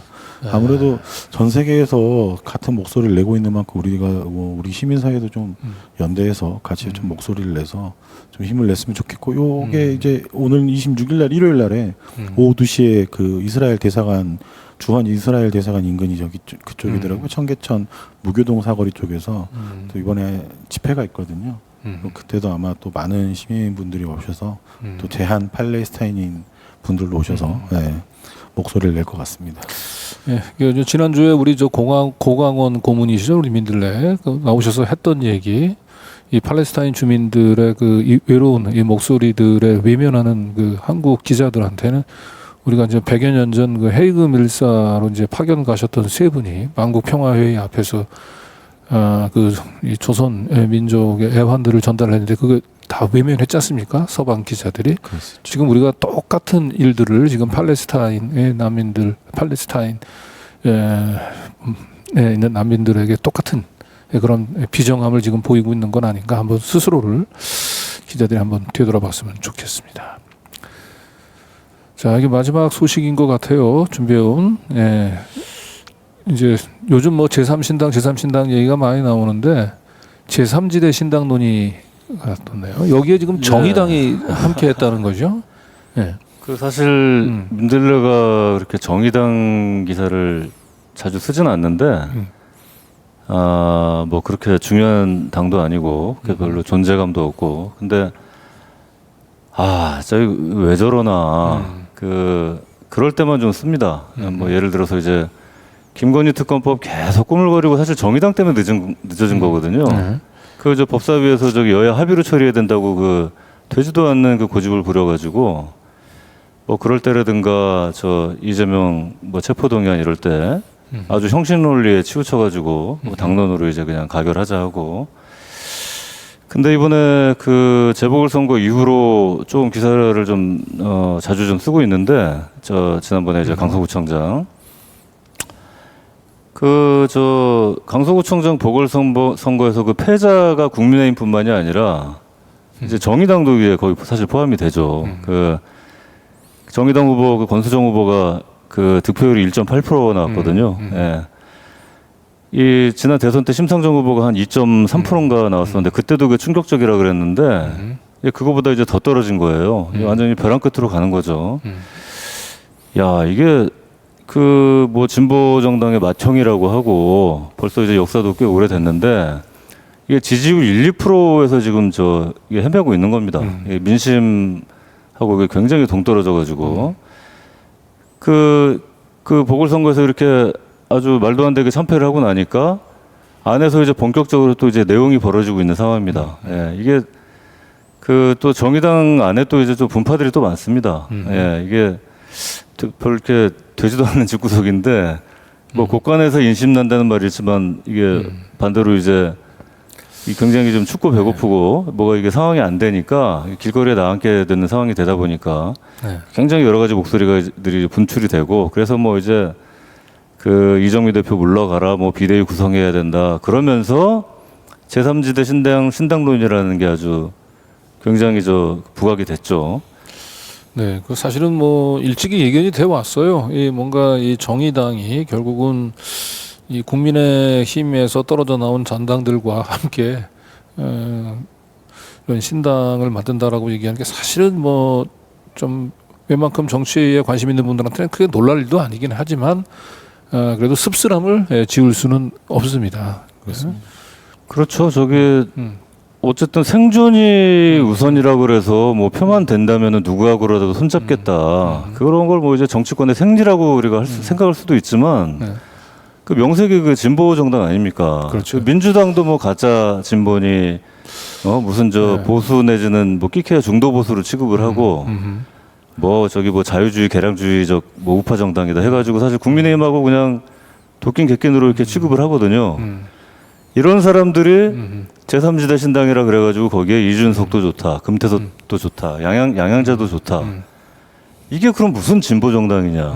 예, 그 윤석열 그 캠프에서 선거 운동하고 했던 이준석, 금태섭 그 특히나 이준석은 이제 여성 뭐 장애인 폄하, 뭐 혐오 발언들 아주 뭐 악명 높지 않습니까? 뭐 갈라치기, 성별 갈라치기 하고 금태섭 같은 경우에는 그 본인이 또 검사 출신이고 검찰 개혁에 대해서 아주 뭐 저 대표적으로 또 이렇게 반대하고 양양자 의원 같은 경우에는 또 그 삼성 출신이고 이 대기업 그 재벌 개혁 뭐 재벌 비리 이런 데 대해서 그냥 앞장서서 또 재벌 목소리를 대변하는 사람이란 말이에요. 그러니까 이준석 양양자가 이준석하고 금태섭하고 같이 하는 것은 뭐 이미 뭐 놀랍지는 않아요. 이게 그냥 양양자는 그 출신 지역이 광주다 보니까 민주당의 공천을 받은 거지. 뭐 저분은 뭐 그냥 국민의힘 공천을 받아도 뭐 크게 놀랍지 않은 분인데 저 맨 가운데에 그 지금 서 있는 저게 유호정 의원 같은 애요. 정의당에. 유호정 의원이랑 장영 의원이죠. 네. 그러니까 이 유호정 정의당의 여러 분파 중에 요즘 이제 가장 목소리를 내는 게 저 이제 그 세 번째 권력이라고 좀 이제 소장파들이 주축인데 그때 출범식 할 때 이준석 전 대표도 오고 저기 저 민주당 저 박지원 저 박지원도 비대위원장했던 그 유호정과 이제 유호정, 장영 현역 의원들이 저기 포함이 돼 있는 거예요. 이 사람들이 지금 앞장서 가지고 그 이런 저 이준석, 양양자, 금태섭 같이 이제 하자는 거예요. 예. 그러니까 이제 사실은 양대 정의당은 항상 그 정치 본인들의 이제 그 진로를 그 거대 양당의 독식 구조를 혁파하자 이 얘기를 들고 나왔었는데 사실은 정의당을 믿고 표를 줬던 분은 단순한 거대 양당의 독식 구조를 혁파하는 데 문제가 아니고 그 우리 이 정당이 지나치게 그 이 보수 그 층의 이익을 기득권층의 이익만을 대변하는 부분들에 그래서 조금 소수자의 목소리들 조금 더 소수자의 목소리들의 귀를 기울이는 차원에서 정의당에 힘을 실어준 거잖아요. 근데 여기 지금 사진에 보면은 유호정 의원 쪽 바로 옆쪽에 조성주 저분이 조성주 씨 같은데. 예. 저 정의당 전에 그 당 대표로 출마도 했었고 그 세 번째 권력에 지금 공동 대표로 있습니다. 네.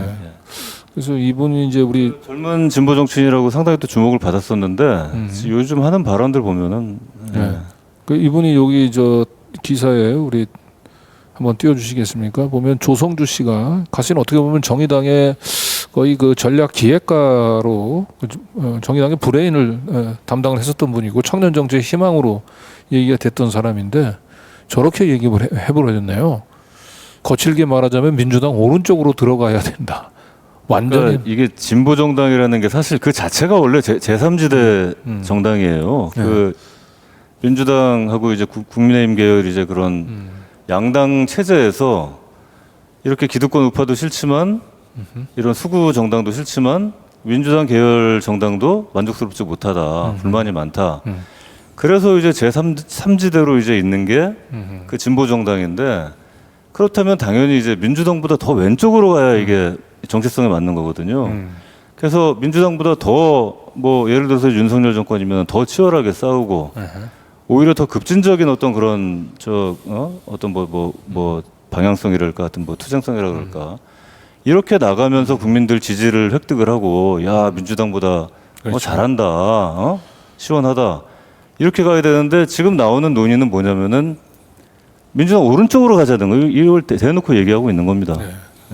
제3지대라는 말을 우리가 흔히 좀 되게 쉽게 사용을 하고 있는데 제가 정치부 기자를 할 때 취재원이었던 정치학과 교수가 저한테 호되게 뭐라고 한 적이 있습니다. 이게 제3지대란 말을 당시에 이제 제가 취재할 당시에는 안철수에게 이제 제3지대란 말을 썼는데 그건 제3지대 정치를 하는 사람들에게 모욕이다.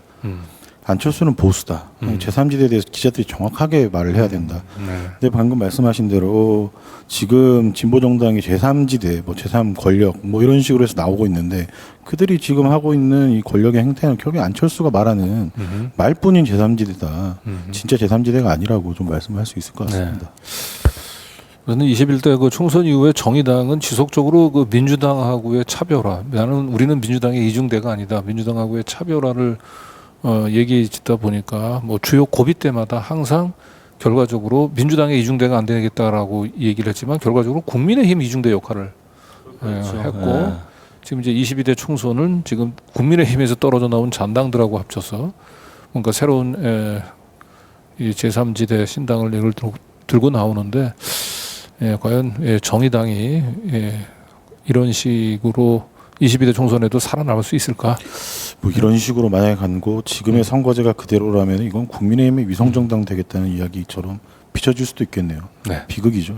결국에는 그래서 안철수당처럼 그렇게 가지 않겠느냐고 이제 전망이 되는 거죠. 네, 오늘 이렇게 해서 저희 이제 민들레하고 뉴탐사가 준비해왔던 소식들을 모두 전달해드렸습니다. 이제 오랜만에 우리 그 정치 또 이 사회 또 현장 일선에서 뛰는 두 기자분들하고 함께 오늘 이 이슈톡을 진행을 하니까 훨씬 더 아마 시청자분들도 굉장히 익숙한 그 우리 정치 또 시사 현안에 대해서 민들레만의 독특한 시각들을 또 접할 수 있지 않았나 그런 생각이 듭니다. 두 분 좀 더 자주 시간을 내서 좀 참석 요 이슈톡에 우리 시청자분들한테 좀 자주 선보였으면 좋겠습니다. 저희가 뭐 오랫동안 팬 기자만 해가지고 사실 방송에 이렇게 체질은 아닌데 앞으로 좀 자주 출연하도록 하겠습니다. 뭐 방송의 스킬보다 중요한 건 이제 방송의 진정성이고 민들레의 텍스트로만 보던 민들레 그리고 바이단으로만 익숙해져 있었던 이렇게 기자들을 이렇게 직접 이렇게 유튜브를 통해서 실시간으로 또 이렇게 시청자들하고 소통하는 것도 그 자체로 또 의미가 있는 것 같습니다. 자, 하여튼 장시간 두 분 수고하셨고요. 그리고 우리 민들레가 더 많은 우리 김성진, 더 많은 김호경 기자들을 필요로 합니다. 그래서 다시 한번 민들레에 대한 후원 부탁을 드리면서 오늘 이슈톡 여기서 마무리하도록 하겠습니다. 두 분 수고하셨습니다. 감사합니다. 네, 감사합니다. 고맙습니다.